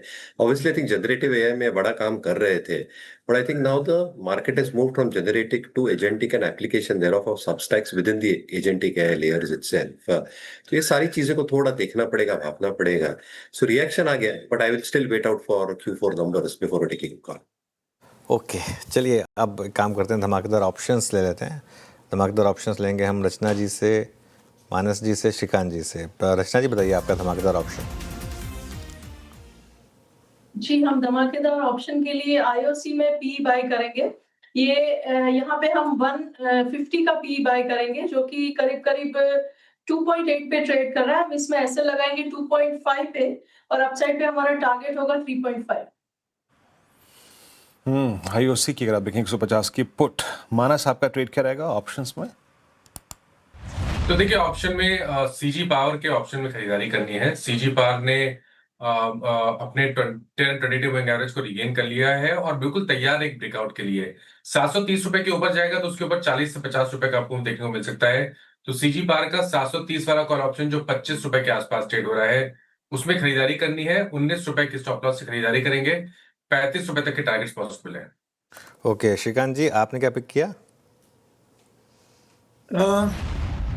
तो देखिए यहाँ पे मुझे लग रहा है कि जो TVS मोटर्स है यहाँ पे थोड़ी और तेजी बन सकती है और मोस्ट ऑफ द टाइम ये स्टॉक अपने रेंज के अंदर ट्रेड करते हुए नजर आया है। 37 होता है, उसके बाद वापस 3900 हो जाता है। तो करंट लेवल से अगर ट्रेड बनाना है तो मुझे लगता है कि एक high beta stock TVS Motors को हम सिलेक्ट कर सकते हैं। 3920 का जो कॉल ऑप्शन है जो 42-42.5 रुपए में ट्रेड कर रहा है, इसे खरीदना चाहिए। यहाँ पे हमें लगता है कि ये जो ऑप्शन है ये कम से कम 55 से लेकर 60 रुपए तक के लेवल्स दिखा सकता है। करंट लेवल से इसे खरीदे और स्टॉप लॉस रखे यहाँ पे 34 रुपीज का।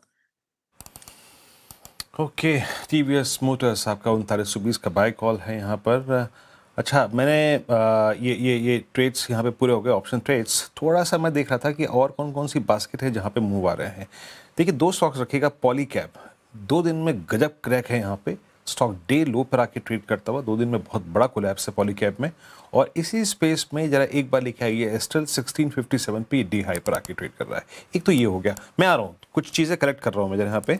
और एक बार लेके आइएगा आप जरा मारुति ऑटो स्पेस से। ये करीब 1388.27, ये अभी भी मेरे सिस्टम ने अलर्ट किया कि कल के हाई को क्रॉस कर रहा है।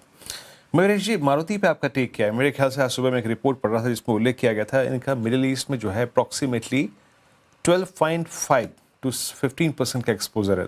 Not a significant exposure, but still Maruti पे आपका टेक क्या है इस प्राइस पे? नहीं तो मेरी जिनके पास से बिल्कुल बने रहना चाहिए, दो चीजें। एक आई थिंक जो स्ट्रक्चरल डोमेस्टिक डिमांड है या ग्रोथ डायनामिक्स है ऑटो सेक्टर के लिए, क्षेत्र के लिए, आई थिंक काफी शानदार और लाजवाब है। आज ही अगर हम स्टैटिस्टिक्स देखें, 4 व्हीलर्स हो, 2 व्हीलर्स हो, ट्रैक्टर मेकर्स हो, आई थिंक जो ग्रोथ डायनामिक्स है रिफ्लेक्टेड बाय नंबर्स, ये absolutely I think steady state है। दूसरा, आई थिंक मारुति के पास जो एक प्रोडक्ट प्रोफाइल है, एंट्री लेवल कार से लेके अभी वो जो एक हाइब्रिड्स में, एसयूवीज में भी आ रहे हैं, अप्रोप्रिएट प्राइस पॉइंट्स पे आई थिंक काफी मॉडल्स और पोर्टफोलियोज मिल रहे हैं। And let's not forget, I think इनका जो डीलर डिस्ट्रीब्यूशन नेटवर्क है, आफ्टर सेल सर्विस है, ये सारी चीजें आई थिंक बहुत महत्वपूर्ण रहती है। Last but not the least, I think yes overseas exposure है, थोड़ा इम्पैक्ट जरूर उस पर आ सकता है। तो आई थिंक फोर्थ क्वार्टर और Q1 अगर ये पॉलिटिकल टेंशन मिडिल ईस्ट में आई थिंक बरकरार रहा तो एक इम्पैक्ट जरूर आएगा। But beyond that I think as things normalise, I think जो एक स्ट्रक्चरल ग्रोथ लीवर्स है ये बिल्कुल मारुति के पास है, इसलिए जिनके पास है बिल्कुल बने रहे। जिनके पास हम बिल्कुल बने रहें। चलिए आशीष के पास वापस चलते हैं। एक और आज कैश मार्केट में बड़ा गिना है रेडिंगटन ना, उसको रिविजिट करते हैं। आशीष। बिल्कुल सर, काफ़ी बड़े मूव के साथ कारोबार देखने को मिल रहा है, लगातार तेजी स्टॉक में बरकरार देखने को मिली है। दरअसल अब आज ब्लूमबर्ग की तरफ से एक रिपोर्ट आई, खबर आई, जिसमें बताया गया कि एप्पल के अब टोटल जो प्रोडक्शन होता है इसका 25% भारत में यहाँ पर असेंबल होते हुए नजर आ रहा है और ग्रोथ काफ़ी तगड़ी देखने को मिल रही है। इनफैक्ट पिछले साल के मुकाबले आप देखें तो 2025 के जो आंकड़े हैं इसमें 53% की ग्रोथ देखने को मिली, जहाँ पर 2024 में 3.6 करोड़ जो यूनिट्स हैं इनकी असेंबली यहाँ पर हुई, मैन्युफैक्चरिंग हुई। अब जो 2025 का आंकड़ा है 5.5 करोड़ यूनिट्स के आसपास का है। और एप्पल तो दुनिया भर में आप देखें तो बहुत ज़्यादा लोकप्रिय है, बिक्री भी इनकी बहुत बढ़िया होती है। तकरीबन देखें तो साल भर में 22 से लेकर 23 करोड़ हैंडसेट के आसपास की ये मैन्युफैक्चरिंग करते हैं। लेकिन ये स्ट्रेटेजिक शिफ्ट देखने को मिला है जब से इन्होंने अपनी चाइना पे जो निर्भरता है इसे कम कर दिया, तो भारत पर फोकस आ रहा है। अच्छा, मैन्युफैक्चरिंग बढ़ने से सीधे तौर पर तो रेडिंगटन पर कोई खास असर नहीं होता, लेकिन इस स्टॉक का पैटर्न ऐसा है कि एप्पल के ऊपर कोई भी खबर आ जाए इस स्टॉक में आपको तगड़ी तेजी नजर आती है। दरअसल अगर आप देखें तो ये कंपनी रीसेलर है और एप्पल के प्रोडक्ट्स को बेचती है। और अगर आप देखें तो Q3 में तकरीबन 33% इनकी जो रेवेन्यू है ये एप्पल के प्रोडक्ट्स बेचकर ही आई थी और पिछले क्वार्टर्स में आंकड़ा 30% था। 30 to 33% अपने आप में बड़ा सिग्निफिकेंट हो जाता है। इससे पहले वाले हफ्ते में भी देखें, पिछले हफ्ते में तो स्टॉक में बड़ा मैसिव सर्ज देखने को मिला था, एक दिन में 20% की रैली आ गई थी। कारण ये कि एप्पल की तरफ से जो नए लॉन्चेस किए गए, आगे भी बताया जा रहा है कि पाइपलाइन लॉन्चेस की बहुत बढ़िया देखने को मिल रही है। एक तो आईफोन 17e ये लो कॉस्ट आईफोन है और नई मैकबुक भी लॉन्च की गई है, तो इसके चलते हुए देखें तो स्टॉक में एक्शन है फिलहाल 13% ऊपर। ओके, आईफोन 17e इनका बजट वर्जन है क्या फ़ोन का? हाँ, ये बजट वर्जन है। इससे पहले 16e लॉन्च किया था तो पिछले साल, अब ये 17e लो कॉस्ट एंट्री वाला फ़ोन है। तो एक किडनी बेचनी पड़ेगी दो की बजाय। किडनी तो बेचनी ही पड़ेगी। हाँ चलिए ठीक है, 17e लॉन्च होगा। खैर एप्पल ने अपने आप को एस्टेब्लिश कर दिया है। अब वो फ़ोन कोई भी बेचें लेकिन लाइन तो लगेगी, इसमें कोई डाउट नहीं है।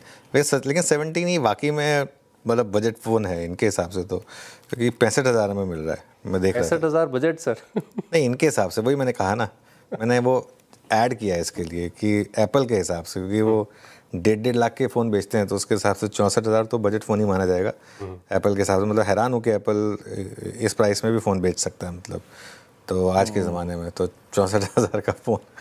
हाँ, कुछ कह रहे थे वीरू? नहीं, मैं कह रहा था लेने जाएंगे तो 65 का ये इंश्योरेंस लगा के और चार्जर लगा के 75-80 घुमाई देगा ये। हाँ खैर ठीक है, लेकिन जो भी है एप्पल ने अपने आपको एस्टेब्लिश किया है कि वो प्राइस सेट करते हैं और उसके बाद भी लाइन लगती है। देखिए आपको याद होगा जब एप्पल का फ़ोन लॉन्च होता है तो लोग लाइन में लगते हैं, क्योंकि वो ऐसा नहीं कि कोई फ्री मिल रहा है या कुछ लंगर बटा हुआ है, बस ये है कि सबसे पहले हमको लेना है। तो इतने महंगे प्राइस पर भी आप देखें तो इस तरीके का तो ये है। खैर ये सब अनुज यूएस में थे आप, यूएस में भी दीवानगी ऐसी है, मतलब जब लॉन्च होता है तो हाँ हमसे ज़्यादा है।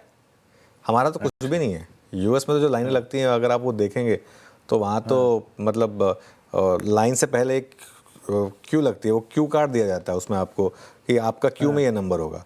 तो एक तो होती है कि क्यू लगती है, एक क्यू से पहले का आपको नंबर दिया जाता है कि क्यू में आपका ये नंबर होगा, उसके लिए लाइन लगती है।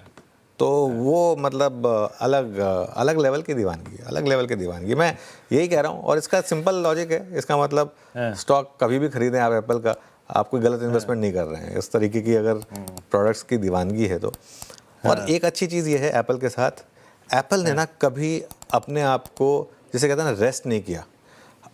हम मतलब सोचते नहीं, उससे पहले नया इनोवेशन, अगला इनोवेशन लेकर वो आ जाते हैं। बाकी सारी कंपनियां सिर्फ एप्पल को फॉलो करती हैं। कोई ऐसी टेक्नोलॉजी होगी जो जिसमें एप्पल लीड ना कर रहा हो, हर उसमें वो आप देखें, चाहे वो एप्पल ने शुरू में, चाहे वो तब आईपॉड आए थे, उसके बाद आईफोन, फिर आईपैड, उसके बाद जो एयरपॉड्स लेकर आए, आज की डेट में अगर वो एयरपॉड्स को अलग से लिस्ट कर दें तो भी वो दुनिया की टॉप 15 कंपनियों में से एक कंपनी होगी। इस लेवल का इनोवेशन एप्पल ने किया है, तो to give credit where due, काफ़ी अच्छा काम किया इन्होंने। खैर शुक्रिया आशीष।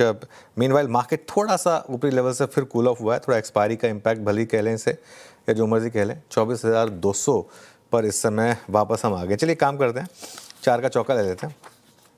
उसमें सब सस्ता ऑप्शन मानस जी से लेंगे, फिर चलेंगे रचना जी के पास एफएनओ सुपरस्टार के लिए, अमित सेठ जी के पास चलेंगे आज हम चार्ट का चमत्कार के लिए, और मिड कैप फंडा के लिए मयूरेश जी के पास। तो मानस जी बताइए आपका सस्ता ऑप्शन। तो देखिए, सस्ता ऑप्शन के लिए एचडीएफसी एएमसी के ऑप्शन में खरीदारी करनी है। एचडीएफसी एएमसी में हमें रिकवरी देखने को मिली है, इंटरडे चार्ट पे हायर टॉप्स हायर बॉटम्स का कंफर्मेशन है। मेरा समझना है कि 200 डे मूविंग एवरेज या तो 20 डे मूविंग एवरेज तक भी स्टॉक बाउंड बैक दिखा सकता है, तो इसका 2540 का कॉल ऑप्शन लिया जा सकता है। 81 रुपीज पे चल रहा है 2540 का कॉल ऑप्शन। स्टॉप लॉस आपको 64 रुपीज के नीचे लगाना है, टारगेट आपको 110 रुपए की सेट करना है। HDFC AMC केवल मार्केट थीम के अंतर्गत आज अच्छा करता हुआ यहाँ पे 2540 का कॉल है। एफएनओ सुपरस्टार रचना जी पिक करेंगे। रचना जी बताइए क्या पिक कर रही हैं आप? जी, हम M&M में फ्यूचर्स को लॉन्ग कर सकते हैं, बट डोंट एक्सपेक्ट कि नेक्स्ट 1 आवर में प्ले आउट हो जाए। You might have to take the overnight risk. 30 to 50 का एसएल लगाएंगे हम इसमें, एंड अगर ये 30 to 50 होल्ड कर जाता है तो यहाँ पे हमारे टारगेट्स बनेंगे 3350 तक के। ओके, चलिए M&M के मार्च फ्यूचर्स में अमित जी बताइए आपका चार्ट का चमत्कार। जी अनुज जी, मेरा चार्ट का चमत्कार होगा एबीबी। एबीबी का स्ट्रक्चर काफी पॉजिटिव है। यहाँ पे चार्ट्स पे हाई लोज बन रहे हैं। मार्केट में जब प्रेशर था तब भी इसने अच्छे से अपना 20 डे में होल्ड किया। इनफैक्ट वहां पे एक अच्छा पॉजिटिव कंसोलिडेशन किया है, और आज के सत्र में इनफैक्ट ये एक अच्छा पुल बैक ट्रेंड बन रहा है, तो इसे पोजिशनली भी होल्ड कर सकते हैं। 6100 6100 का स्टॉप लॉस रहेगा, और टारगेट्स रहेंगे 6320 के। ओके, एबीबी इंडिया जहाँ पे सुबह से काफी अच्छी खासी स्ट्रेंथ है, वो अभी जी का चार्ट का चमत्कार ट्रेड है। मयूरेश जी आज का मिड कैप फंडा क्या पिक करेंगे आप? Well, continue with CCL products. So, मुझे लगता है आई थिंक जो ये कैपेसिटीज बढ़ा रहे हैं वियतनाम में, इंडिया में, दोनों आई थिंक राइट डायरेक्शन में है, क्योंकि इनकी जो डिमांड मार्केट्स है यूरोप और अमेरिका, आई थिंक यहाँ पे एक जबरदस्त ग्रोथ लीवर है। दूसरा आई थिंक जो ग्रीन कॉफी प्राइसेस है, जो इनका इनपुट कॉस्ट है कॉफी बिजनेस के लिए, वहाँ पे स्टेबिलिटी देखने मिली है अराउंड 3600-4000 रुपीज के आसपास।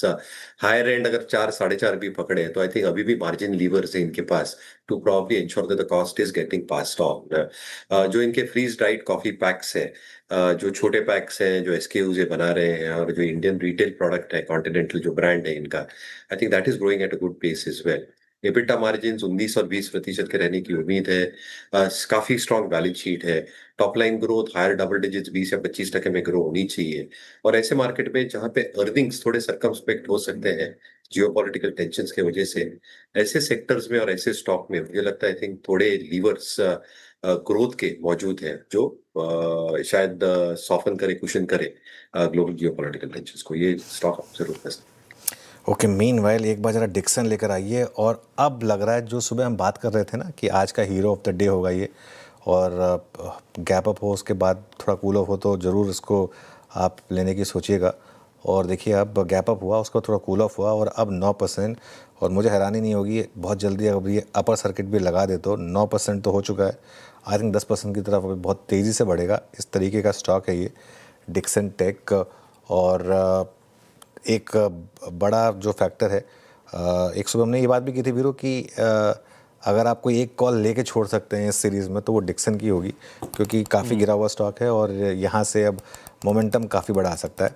लेकिन इसमें गिरावट भी काफ़ी आई है, तो काफ़ी लोगों को शायद अभी भी थोड़ा डाउट है इसको लेकर। तो यहाँ सुबह आज नमूरा ने अपग्रेड भी किया था, तो बुल वर्सेस बेयर के लिए आज नूपुर और आशीष ने डिक्सन को चुना है। तो बुल वर्सेस बेयर आर्ग्यूमेंट शुरू की जाए। बुल आज आशीष फिर से आप ही हैं सर, बहुत बढ़िया लग रहा है। मैंने बुल साइड को चूज किया। इंटरिम फैसला है वो तो मेरे पक्ष में ऑलरेडी आ चुका है। बिग स्टॉक्स में इसको डिस्कस किया। 8.5-9% की तेजी स्टॉक में देखने को मिल रही है और बहुत सारे तर्क हैं, कारण है जिसके चलते अगर आप देखें तो स्टॉक में काफी बड़ा मूव है।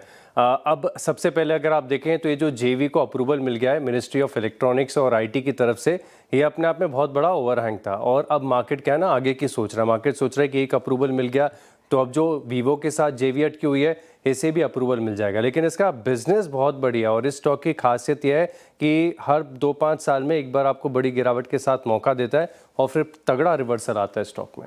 आशीष, 2-5 साल में बड़ी गिरावट का मौका देता है। 6 महीने में ही 18,000 से 9,000 पहुंच गया और आज थोड़ी सी होप मिली है 8-9% की, उसमें आप इतने खुश हो रहे हैं।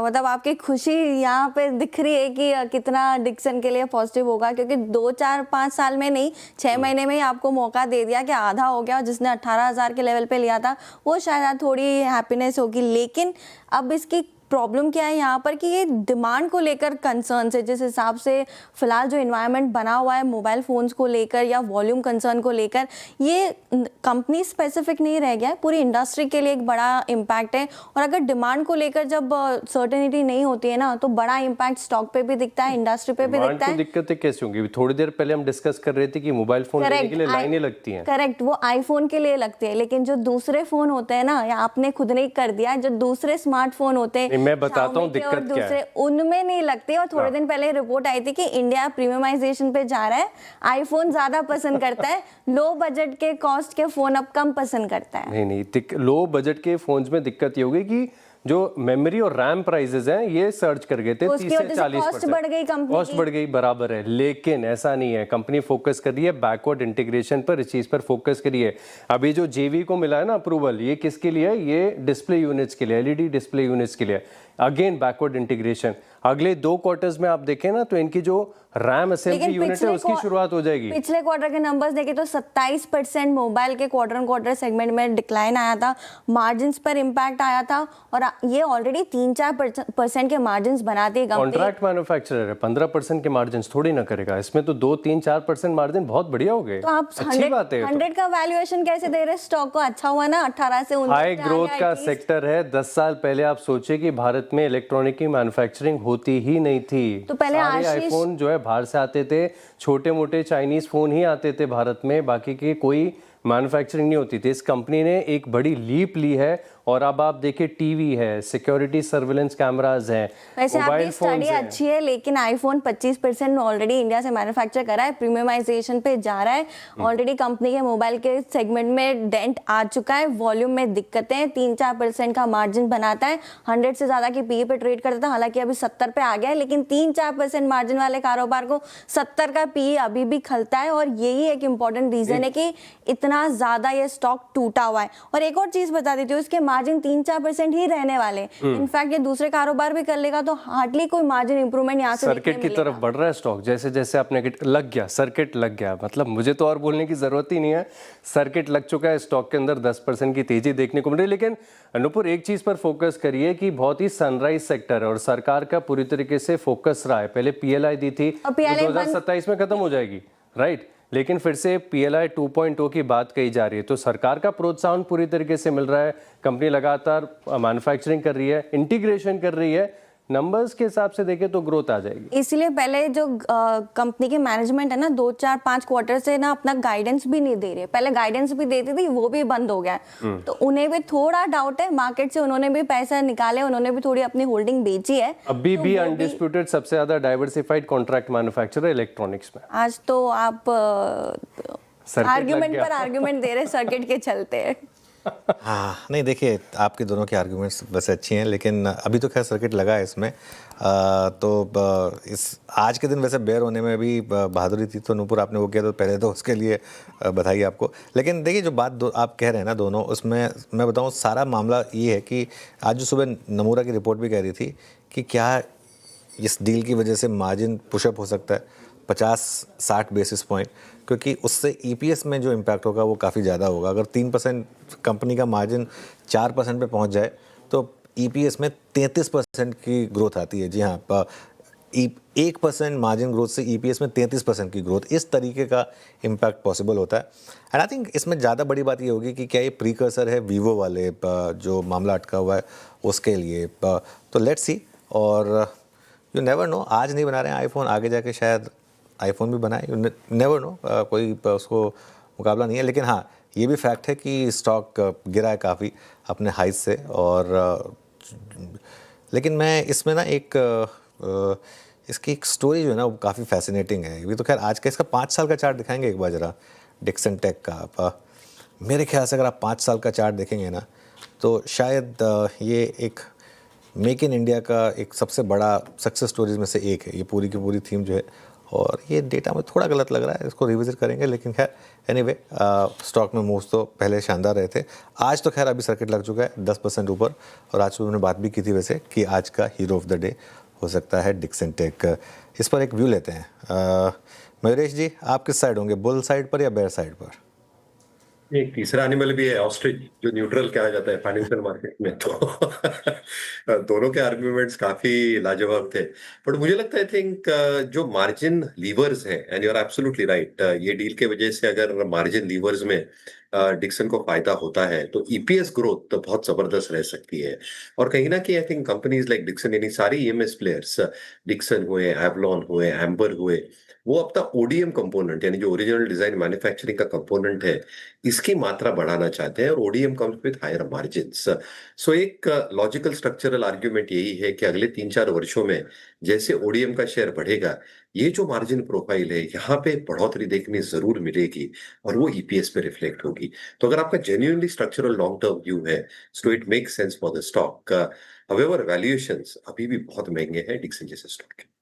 1600 करोड़ से ज़्यादा का वॉल्यूम हुआ है आज डिक्सन टेक में। और देखिए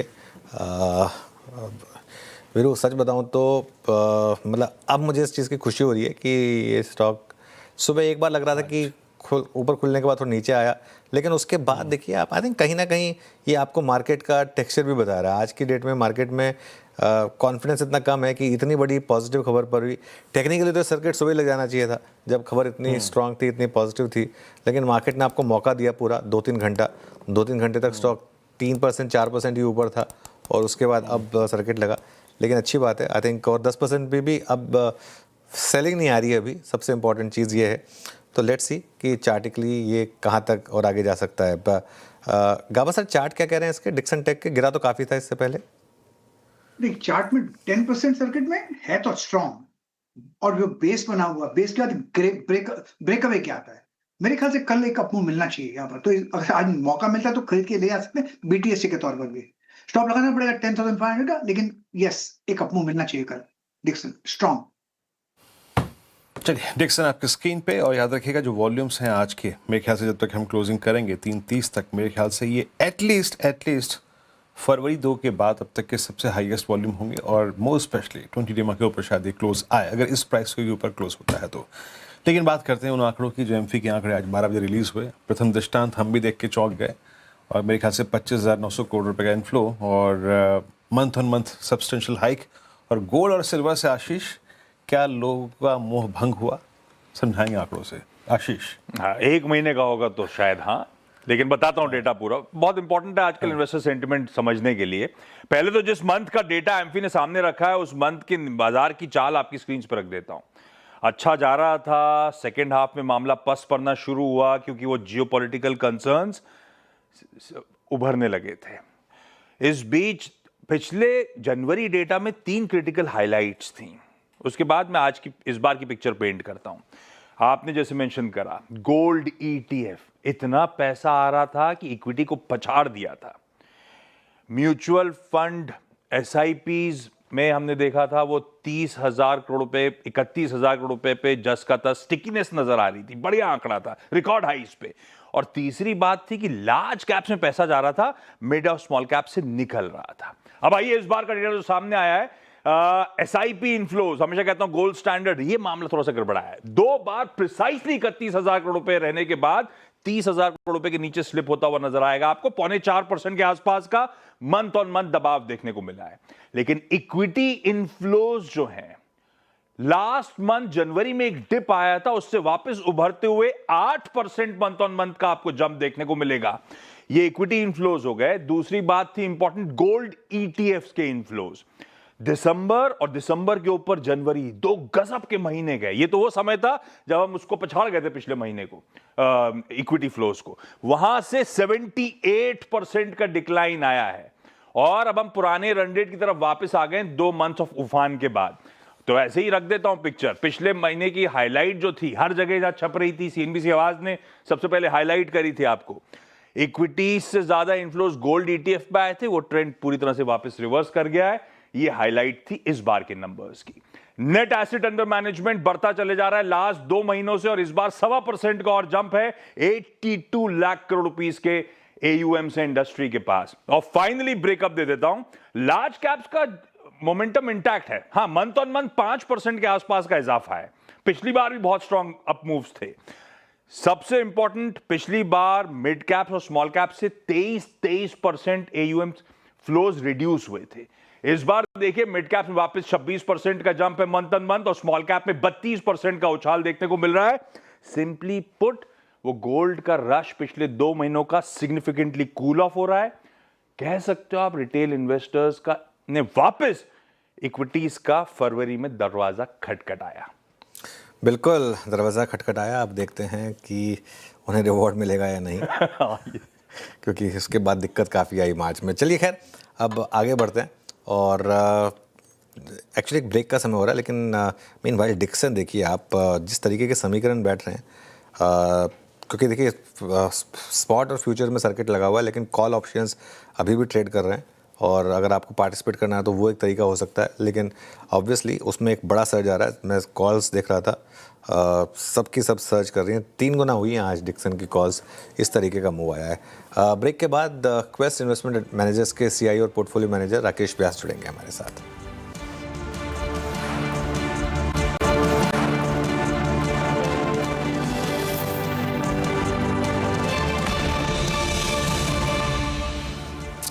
वेलकम बैक। अब हमारे साथ जुड़े हैं क्वेस्ट इन्वेस्टमेंट मैनेजर्स के सीआई और पोर्टफोलियो मैनेजर राकेश व्यास। Rakesh ji, good afternoon. ये इस जियोपॉलिटिकल एनवायरनमेंट में आप बाइंग कर रहे हैं या फिर एक बड़े मार्केट कोलैप्स का रिस्क है आपको और साइडलाइंस पे रहेंगे, कैश रेस करेंगे? सबसे पहले तो इसी को एड्रेस करते हैं। नमस्कार अनुज जी, धन्यवाद इस बुलाने के लिए। देखिए, जहाँ तक इस कॉन्फ्लिक्ट को लेकर बात करूँ तो एक्सेप्ट क्रूड बाकी कोई मैक्रो इकोनॉमिक ऐसा सिनेरियो नहीं है जहाँ पर कि इंडियन मार्केट को कोई तकलीफ हो। बट क्रूड एक बहुत बड़ा वेरिएबल है, और जिस हिसाब से क्रूड का वॉलेटिलिटी देखा है अपने, उस हिसाब से स्ट्रक्चरली एकदम कॉल लेना आसान है, बट नियर टर्म में कॉल लेना मुश्किल है। तो मेरा ख्याल से यहाँ से धीरे धीरे थोड़ा बाइंग कर सकते हैं, बिकॉज आप अगर देखेंगे तो फरवरी के मंथ में जैसे जैसे रिजल्ट्स डिक्लेयर हो रहे थे, मार्केट थोड़ा स्ट्रेंथ ले रहा था, बिकॉज रिजल्ट्स ब्रॉडली बेटर होते जा रहे थे कंपेयर टू लास्ट 4-5 क्वार्टर के कंपैरिजन में देखें तो। बट ये नियर टर्म में जो भी इम्पैक्ट आया है ईरान और इजराइल यूएस कॉन्फ्लिक्ट को लेकर, उसका बहुत बड़ा इम्पैक्ट हमको मार्केट रिटर्न्स में दिखा है। मेरे ख्याल से अगर क्रूड यहाँ से बहुत ज्यादा वॉलेटाइल नहीं रहता है और ये लेवल या इससे नीचे की तरफ जाता है, तो मार्केट में एक पॉजिटिव बायस बनता है। थोड़ा थोड़ा करके हम लोग इंक्रीमेंटल बाइंग करते जा रहे हैं, बिकॉज बहुत सारे मिड एंड स्मॉल कैप में जो स्पेस है वहां पर वैल्यूएशन धीरे धीरे अट्रैक्टिव होते जा रहे हैं, ऐसा हमको लग रहा है। ओके, अच्छा राकेश जी, मतलब अगर आप देखें वॉर के चलते वो स्पेस जो 2-3 बहुत स्ट्रांग थे, आई मीन जिनमें इम्पैक्ट नज़र आ रहा है, जहाँ पे लोग अपने प्रॉफिट्स को कैश में कन्वर्ट कर रहे हैं, इसमें सबसे ऊपर आपको नाम नज़र आएगा पीएसयू बैंक्स का, स्टेट बैंक ऑफ इंडिया का, आईसीआईसीआई बैंक को। आप कैसे रीड कर रहे हैं बैंकों में? क्या इस रिट्रेसमेंट जो कि ऊपर से करीब करीब 8 से 9% का हो चुका है, अब क्या एंट्री लेनी चाहिए? ये बिल्कुल जैसा मैंने बोला, बैंकों के संदर्भ में अगर बात की जाए तो अगर क्रूड पे हमारा व्यू स्टेबिलिटी का लेकर है, अगर लॉन्गर टर्म में या मीडियम टर्म में भी, तो जो रिस्क एक बैंकों में आ रहा था जो हायर क्रूड को लेकर था कि यहाँ से इन्फ्लेशन या गवर्नमेंट फाइनेंसेस पे इम्पैक्ट पड़ेगा और उसकी वजह से इंटरेस्ट रेट जो है जो हम कंटिन्यूसली डिक्लाइन की तरफ देख रहे थे उसमें एक रिस्क बनता है कि वो शायद बढ़ने लगेंगे और उसका इम्पैक्ट बैंकों को ज्यादा पड़ेगा। मेरे ख्याल से अगर वैसा व्यू नहीं है तो आप स्ट्रक्चरली देखें तो क्रेडिट ग्रोथ जो है वो जो करीब 8-9% हुआ करती थी वो अभी 13-14% पे आ चुकी है ऑलरेडी। और जितना भी हमारा रेट कट का जो इम्पैक्ट था वो ऑलरेडी हमने प्राइसिंग कर लिया। यहाँ से डिपॉजिट में थोड़ा प्राइस होना बाकी है, तो मार्जिन्स में थोड़ा व्यू पॉजिटिव है, ग्रोथ अच्छा दिख रहा है। और पीएसयू बैंक्स की बात करें तो इनवेरिएबली वो या तो अपना मार्केट शेयर डिफेंड कर रहे हैं या धीरे धीरे गेन कर रहे हैं कंपेयर टू प्राइवेट बैंक्स, जो कि अपने आप में पॉजिटिव है। तो मेरे ख्याल से बैंकों को देखा जाए तो हम लोग पॉजिटिवली बायस्ड हैं। ऑलमोस्ट 30% ऑफ आवर पोर्टफोलियो जो है वो बीएफएसआई में ऑलरेडी इन्वेस्टेड है। ओके, ये होगी बैंकों की बात, लेकिन एक वो स्पेस जो अभी भी राकेश जी बहुत स्ट्रेंथ दिखा रहा है, फार्मा को बाजार ने हाथों हाथ लिया है। एक सेंस ऑफ, अगर आप देखें, सिक्योरिटी और डाउनसाइड का रिस्क कम और स्ट्रेंथ भी विजिबल है। आई मीन फार्मा में और हेल्थ केयर में, हॉस्पिटल स्टॉक्स में आपका विजन क्या है यहाँ पर, क्या सोच है आपकी इस वक्त? देखिए, फार्मा की बात करें तो यूएस जेनेरिक या एक्सपोर्ट मार्केट जो है हमारा वो रीजनेबली बड़ा है फार्मा कंपनीज के लिए। और जिस हिसाब से यूएसडी आईएनआर का मूवमेंट हुआ है, अब 92 के आसपास पहुंच गए, उससे थोड़ा सा मार्जिन बेनिफिट मिलता है इन सब फार्मा कंपनीज को। तो उसको लेकर मेरे ख्याल से एक पॉजिटिव बायस ऑलरेडी बन रहा है। और धीरे धीरे जो हमने जैसे यूएस के साथ में जो एक ट्रेड एग्रीमेंट ऑलमोस्ट फाइनलाइज किया था, उसमें ऐसा दिख रहा था कि हमारा ओवरऑल इम्पैक्ट जो टैरिफ को लेकर है वो उतना नेगेटिव नहीं रहने वाला है जो पहले एनविसाज या चल रहा था। तो उसको उसके हिसाब से फार्मा एक डिफेंसिव सेक्टर है जहां थोड़ा सा मार्जिन टेलविंड भी मिल रहा है, तो इसलिए हम लोग उसमें पॉजिटिव बायस्ड है। जहां तक हॉस्पिटल्स की बात है, स्टॉक्स ऑलरेडी काफी करेक्ट हुए कुछ केसेस के अंदर, और वहां पर ये डोमेस्टिक स्टोरी है, वहां दूसरा किसी तरह का कोई इम्पैक्ट नहीं है। सिर्फ वैल्यूएशन को लेके एक कंसर्न था। वैल्यूएशन अब धीरे धीरे अट्रैक्टिव होने लगे हैं, अभी भी बहुत ज्यादा अट्रैक्टिव नहीं है क्योंकि इसमें बहुत सारे नए बैड एडिशंस आ रहे हैं, कॉम्पिटिटिव इंटेंसिटी धीरे धीरे लिस्टेड स्पेस में भी बढ़ रही है। तो हमको थोड़ा सा स्टॉक स्पेसिफिक अप्रोच रखना चाहिए उस स्पेस में। बट ओवरऑल जेनरिक फार्मा और एक्सपोर्ट मार्केट को लेकर जो फार्मा कंपनीज है उनको शायद यूएसडी आईएनआर का बेनिफिट डेफिनेटली मिले। ओके, ये आज डिक्सन 10% ऊपर है। ऑब्वियसली जो चाइना वाली न्यूज़ आई उसका भी थोड़ा एक इंक्रीमेंटल पॉजिटिव यहाँ रहा होगा, लेकिन ईएमएस स्पेस को आप कैसे देख रहे हैं इस समय, और क्या आप यहाँ पर बाइंग करेंगे? ईएमएस आई थिंक थोड़ा अगर देखा जाए तो ये लॉन्ग टर्म स्ट्रक्चरल स्टोरी है मेरे हिसाब से। न सिर्फ कि इंडियन कंजम्पशन को लेकर इसमें बड़ा पॉजिटिवनेस है, जहाँ मेक इन इंडिया एक बहुत बड़ा इसमें ड्राइवर है इस ग्रोथ को लेकर, बट बहुत सारे केसेस के अंदर इंडिया एक as a manufacturing destination for outsourcing improve होता जा रहा है। तो अभी रिसेंटली हमने एक कंपनी है एवलॉन टेक्नोलॉजी, उसमें हमारा एक्सपोजर बढ़ाया है। वहां पर डिस्पाइट कि उनके केस में करीब 50% बिजनेस जो है वो यूएस से आता है, और पिछले एक साल में करीब 50% टैरिफ रेट चल रहा था उसके अंदर, फिर भी उन्होंने बहुत स्ट्रॉन्ग ग्रोथ दिखाया है। तो अगर ये टैरिफ जो है ये नॉर्मलाइज 18-19% पे होगा तो वहां पर इन कंपनीज की अट्रैक्टिवनेस बहुत ज्यादा बढ़ जाती है। और अगर आप देखेंगे तो बहुत सारे केसेस में अनुज जी जो ईएमएस मैन्युफैक्चरिंग है ये बहुत ज्यादा लेबर डिपेंडेंट है, और ग्लोबली अगर आप डेवलप्ड कंट्रीज में देखेंगे तो लेबर कॉस्ट और लेबर इंटेंसिटी जो है वो बहुत ज्यादा हो चुकी है ऑलरेडी। तो वहां पर India as a good source of outsourcing destination दिखता है। और जिस हिसाब से यूएसडी आईएनआर या करेंसी मूव होती है उस हिसाब से इंडियन कॉस्ट और थोड़ी अट्रैक्टिव होती जा रही है। तो ये जो हम थोड़ा लॉन्ग टर्म पॉजिटिव बायस लेके चल रहे हैं, और उसमें हमारा इन्वेस्टमेंट रिसेंटली हमने चालू किया है, बिकॉज स्टॉक्स ऑल्सो लेवल से बहुत करेक्ट हो चुके हैं। अगर आप हाई से देखेंगे तो बहुत सारे स्टॉक करीब 40-50% तक करेक्ट हो चुके हैं। तो ये अभी भी एक्सपेंसिव है अगर आप मार्केट के संदर्भ में देखें, मगर अर्निंग ग्रोथ ट्रेजेक्टरी जो है बहुत स्ट्रांग रहने वाली है, तो वैल्यूएशन थोड़ा जस्टिफाई हो जाता है। अच्छा राकेश जी, कैपिटल गुड्स पे आपका टेक? कैपिटल गुड्स बहुत कमांडिंग पोजीशन में हाँ है। एलएनटी को शायद इमीडिएटली बाजार थोड़ा सा पनिश करे considering there exposure in middle east, but overall अगर आप सिमंस को देखिए, कमिंस को देखिए, बहुत प्रॉमिसिंग प्राइस बिहेवियर था इनका। आपका टेक इस पर क्या है? अपने पोर्टफोलियो का कितना अंश दें इस वक्त इस पूरे स्पेस को?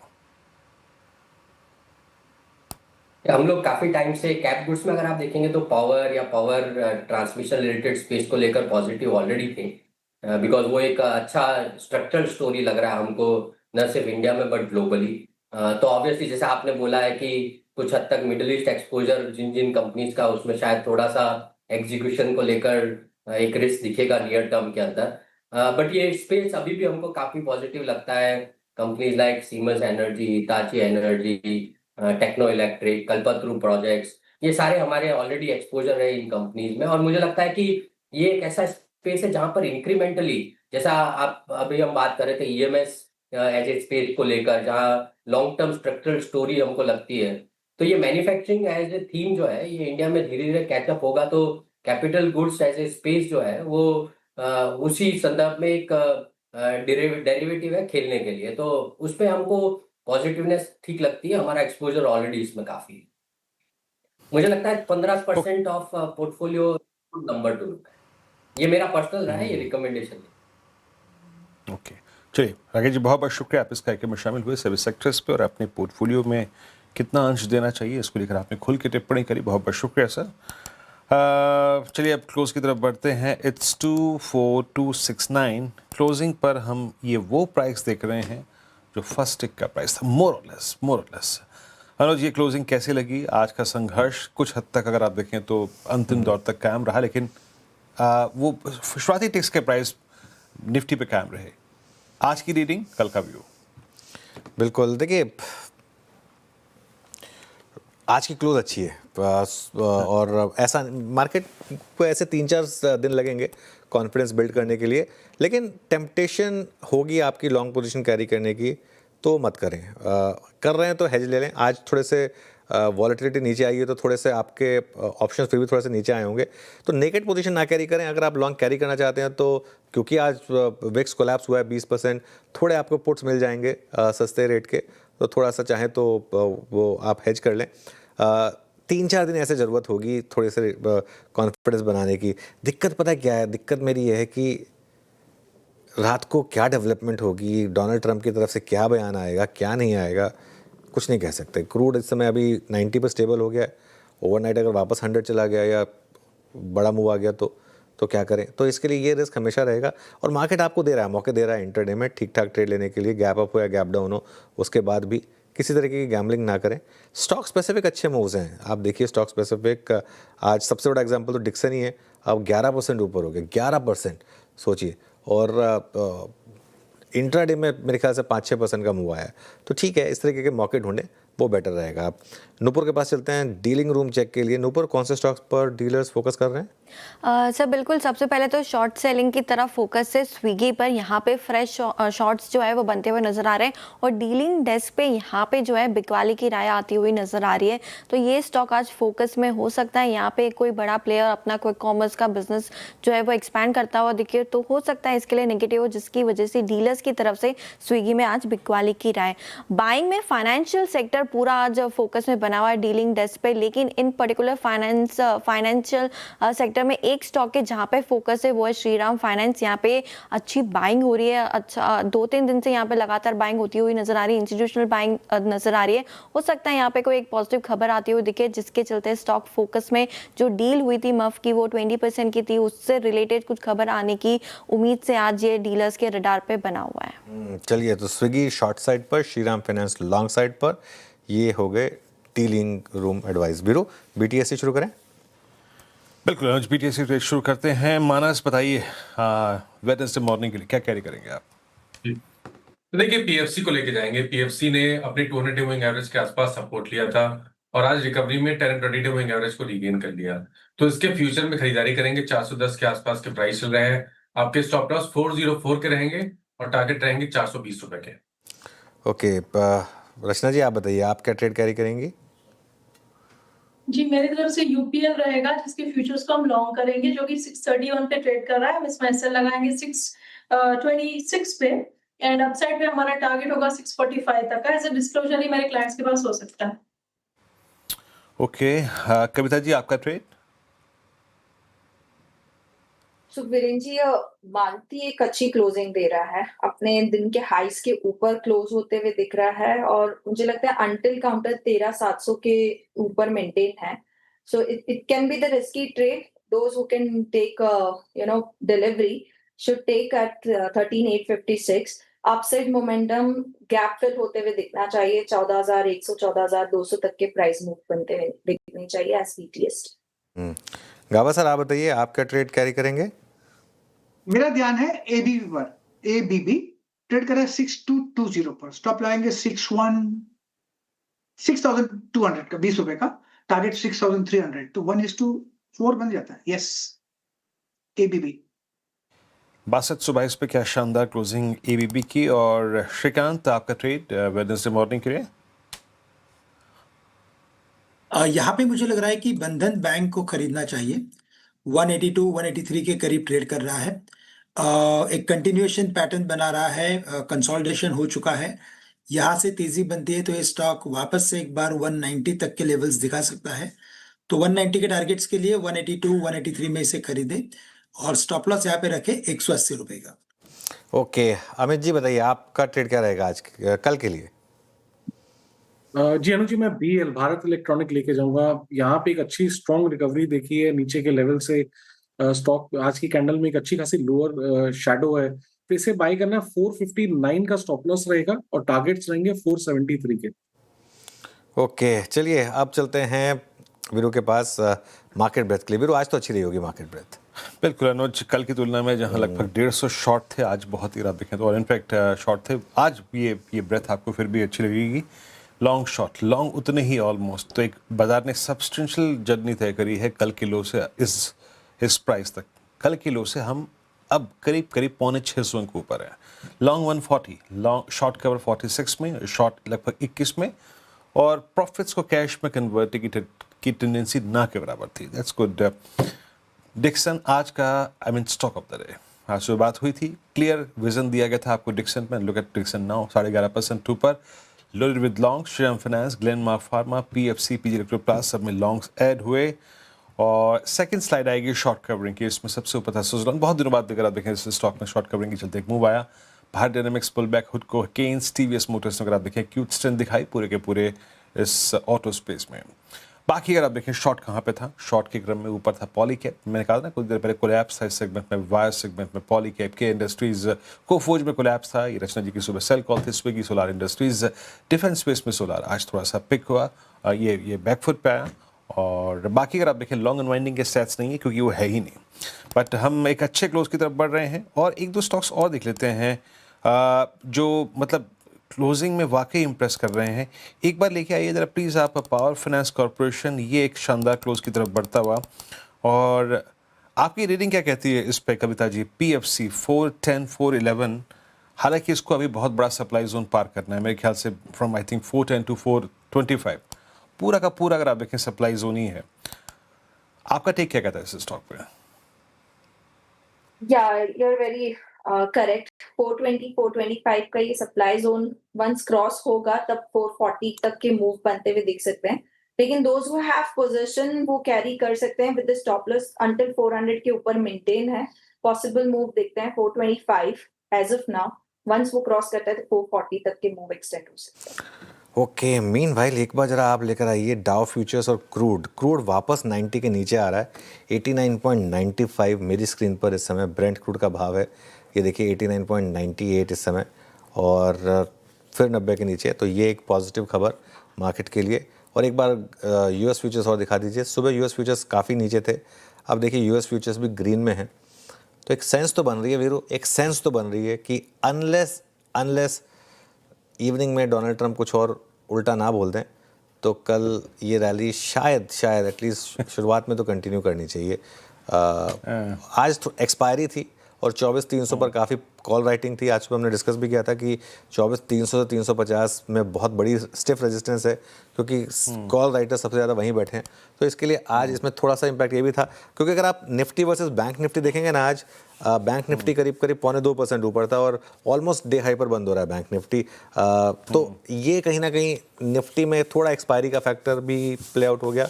लेकिन अगेन फ़र्क वही कि क्या आपके अंदर हिम्मत है कैरी करने की कल सुबह, क्योंकि होगा तो गैप या तो अप या डाउन। अब वो ज़्यादा चांसेस उस समय आप गैप अप के दिख रहे हैं, लेकिन रिस्क तो है, तो हेज कर लें अगर लेके जाना है तो।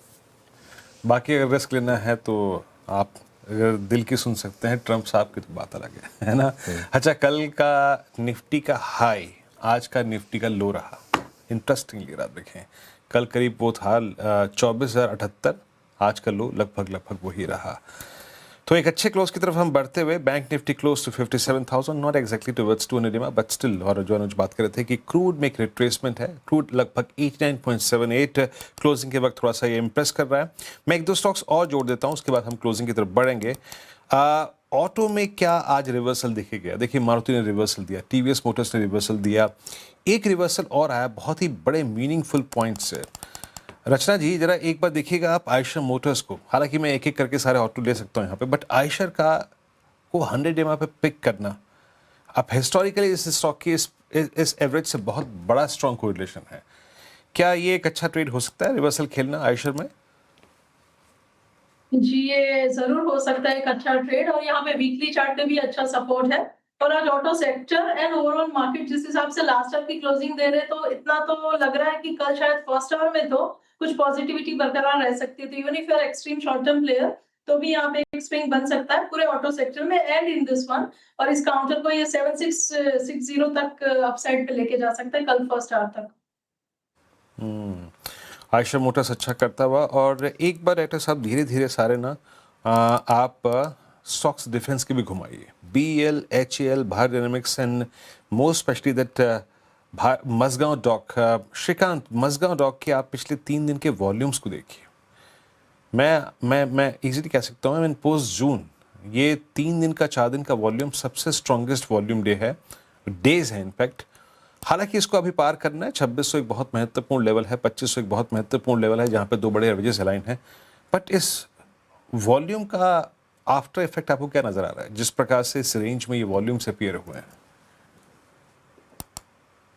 बिल्कुल, इनफैक्ट एक बड़े फॉल के बाद अगर एक बड़ी ट्रेंड लाइन को अगर कोई स्टॉक क्रॉस कर रहा है और उसमें अगर वॉल्यूम्स आ रहे हैं, तो हम उसे डिसिसिव ब्रेकआउट कहते हैं। और ऐसे फॉर्मेशन में मोस्ट ऑफ द टाइम मैंने देखा है कि एक बड़ा पुल बैक स्टॉक बड़े पुल बैक के लिए स्टॉक शुरुआत करता है। तो करंट लेवल्स अगर आप देखें तो एक बड़ी डिक्लाइन हमने देखी थी वीरेंद्र, 3700 के करीब ये स्टॉक था, गिरते हुए 2100-2200 के करीब आया था। तो अगर इसमें अगर रिट्रेसमेंट अगर आ जाता है तो ये स्टॉक कम से कम मुझे लगता है कि वापस एक बार 2800 2850 तक के लेवल्स दिखा सकता है। तो बिल्कुल मैं तो कहूंगा कि करंट लेवल से भी इसे खरीदा जा सकता है। और अगर यहाँ पे अगर एक शॉर्ट टर्म व्यू अगर हो तो every correction will be an opportunity to create some long position. तो एवरी डिप में भी इसे खरीदा जा सकता है। और अभी मुझे लगता है कि जो डाउन साइड है वो काफी लिमिटेड है। आई डोंट थिंक कि अभी स्टॉक 2300 के नीचे ट्रेड कर पाएगा। और इसी क्रम में एक बार BEL को भी देख लीजिए, 464। हालांकि ये आज रिकवरी मोड में रहा, याद रखिएगा। इसने कोई फ्रेश ब्रेकआउट दर्ज नहीं किया, लेकिन रिकवरी मोड में रहा। और ये रिकवरी इसकी भी अगर आप देखें शॉर्टेस्ट मूविंग एवरेज से आई। अमित जी, इसने अपनी ट्रेजेक्टरी को मेंटेन रखा। ये हमेशा 10 दिन के एवरेज पर आपको एक बाइंग की बहुत अच्छी अपॉर्चुनिटी देता है। BEL पे आपका टेक क्या होगा? और इसमें आप इसमें बिल्कुल खुल के कह सकते हैं कि स्ट्रॉन्गेस्ट इन डिफेंस। जी वीरेंद्र जी, काफी स्ट्रांग है, इसीलिए BTST में भी इसी को चूज किया था। जैसे कि आप देख रहे हैं कि आज की कैंडल में एक अच्छी खासी लोअर शैडो बनी है। 2 दिन का एक पुलबैक आया था 450 452 के आसपास, but that was a dip buying opportunity. Stock वापस डेज हाई पे बंद कर रहा है। BTST के लिहाज से 474 का टारगेट दिया है, बट पोजिशनली ऐसा देख के लगता है कि स्लोली एंड स्टेडीली ये 500 की तरफ जा रहा है। स्ट्रॉन्ग काउंटर है, बाय ऑन डिप की रणनीति यहाँ पे हमेशा बेटर रहेगी। ओके, बाय ऑन डिप्स की रणनीति बेटर रहेगी यहाँ पर। Meanwhile fingers crossed. Crude 89 point something, Dow futures green में, सब ग्लोबल मार्केट में अच्छी रैली। बस एक आज का जो data point Veeru watch out करेंगे वो होगा FII की पोजीशनिंग आज शाम को जो आएगा। आज उन्होंने शॉर्ट कवर किए या नहीं किए। दूसरा, आज की रैली में उन्होंने कैश मार्केट में सेलिंग की इंटेंसिटी कम की या नहीं की। सेल नंबर तो आना चाहिए मेरे ख्याल से उनका, उसमें तो आई थिंक कोई किसी को डाउट नहीं होना चाहिए, लेकिन क्या वो इंटेंसिटी थोड़ी रिड्यूस हुई या नहीं हुई, आई थिंक ये इंपॉर्टेंट होगा। और बैंक निफ्टी देखिए आप, बैंक निफ्टी की आज की क्लोज काफ़ी अच्छी है, 57,040 पर हम बंद हो रहे हैं। आज सुबह हमने 57,000 से 57,500 की बात की थी, 1000 से 1500 पॉइंट की रैली की चैनल पर बात हुई थी और ऑलमोस्ट 1000 से ज़्यादा ही हो गए। अब 57,500 क्यों कह रहा हूँ मैं, क्योंकि 57,500 पर 200 डे सिंपल मूविंग एवरेज है बैंक निफ्टी का, तो वहाँ पर अब टेस्ट होगा। और अगर वाकई में सब कुछ ठीक रहा तो मेरे ख्याल से कल सुबह एक बार वो रिविजिट भी होना चाहिए, उसके बाद देखेंगे। देखिए इतना ओवरसोल्ड है मार्केट, निफ्टी का 10 डे में आता है 24,700 24,800 के करीब, तो इसके लिए और कुछ नहीं तो भले ही ये रैली फेल हो जाए, लेकिन जो शॉर्ट करते हैं उनको भी एक रैली चाहिए ना शॉर्ट करने के लिए, तो थोड़ा सा मार्केट में एक सेंस बन रहा है एक पावरफुल पुल बैक के लिए। जी हाँ, तो एक अगर आप देखें प्लेसमेंट पावरफुल बैक की नज़र आ रही, पावरफुल पुल बैक की नज़र आ रही है और हम एक अच्छे क्लोज की तरफ 24,300 पे डे हाई पर बढ़ रहे हैं।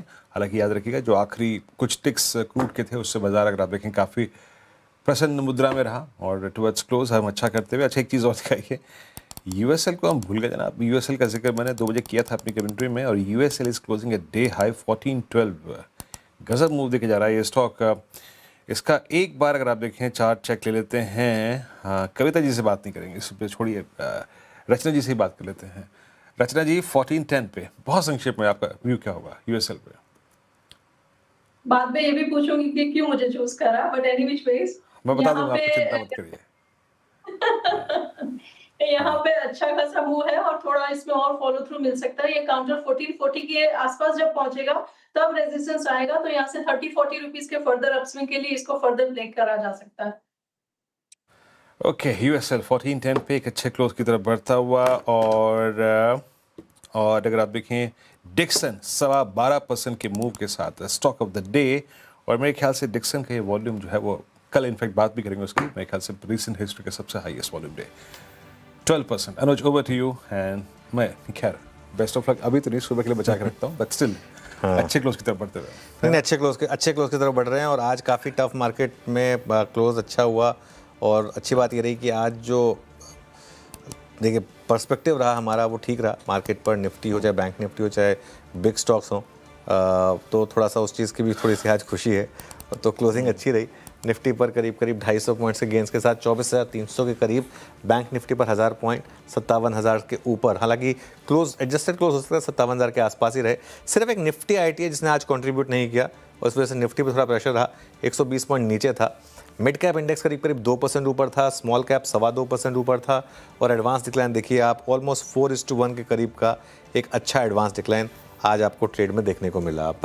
अब आते हैं आज के सेक्टोरल गेनर्स पर। इसमें सबसे ऊपर ऑटोज़ 3% से ज़्यादा की रैली। कैपिटल मार्केट आज हमारा चार्ट जीपीटी था, नंबर 1 इंडेक्स वही था आज 3.25% ऊपर। पीएसयू बैंक्स यहाँ पर भी अच्छी रैली रही 2.5% की। फाइनेंशियल्स, रियल्टी और निफ्टी बैंक यहाँ पर अच्छे मूव्स आए। लूजर्स पर आते हैं, 2 ही लूजर्स थे, निफ्टी आईटी और Nifty oil and gas. Nifty gainers पर आते हैं अब, इसमें सबसे ऊपर श्रीराम फाइनेंस 8% की रैली के साथ बंद हो रहा है finally. Tata Motors passenger vehicles, Eicher Motors, M&M, InterGlobe aviation और एशियन पेंट्स यहाँ पर भी शानदार रैली आपको देखने को मिली। लूजर्स पर आते हैं अब, इसमें सबसे ऊपर इन्फोसिस 1.5% का दबाव, इटर्नल, रिलायंस, भारतीय एयरटेल, TCS और हिंदुस्तान यूनिलीवर यहाँ पर भी थोड़ी सी आज आपको गिरावट देखने को मिली। लेकिन ऑल इन ऑल एक अच्छा ट्रेडिंग सेशन इन कॉन्टेक्स्ट जहाँ पर हम हैं, खास तौर से जो ब्रॉडर मार्केट है वहाँ अच्छी रिकवरी आई। बिल्कुल अनुज, बेहद शानदार रिकवरी, बहुत अच्छा। अगर आप देखें stock specific action Dixon most specially आज अगर आप देखें CNBC वासी की सोच और जो एडिटर्स ठीक में स्पॉटलाइट पे आपने सुना था वो बखूबी हुआ डिक्सन में 12.25% ऊपर स्टॉक ऑफ द डे। खैर let's hope for the best, सिर्फ रात के लिए नहीं, और ट्रंप साहब कोई ऐसी बात ना कहें कि हमारा रिवर्सल जो है वो कमज़ोर पड़ जाए, है ना। Let's hope for the best, है ना। कल सुबह ये पैनल आपसे फिर मुलाकात करेगा मुनाफे की तैयारी और मॉर्निंग कॉल पर। तब तक के लिए नमस्कार।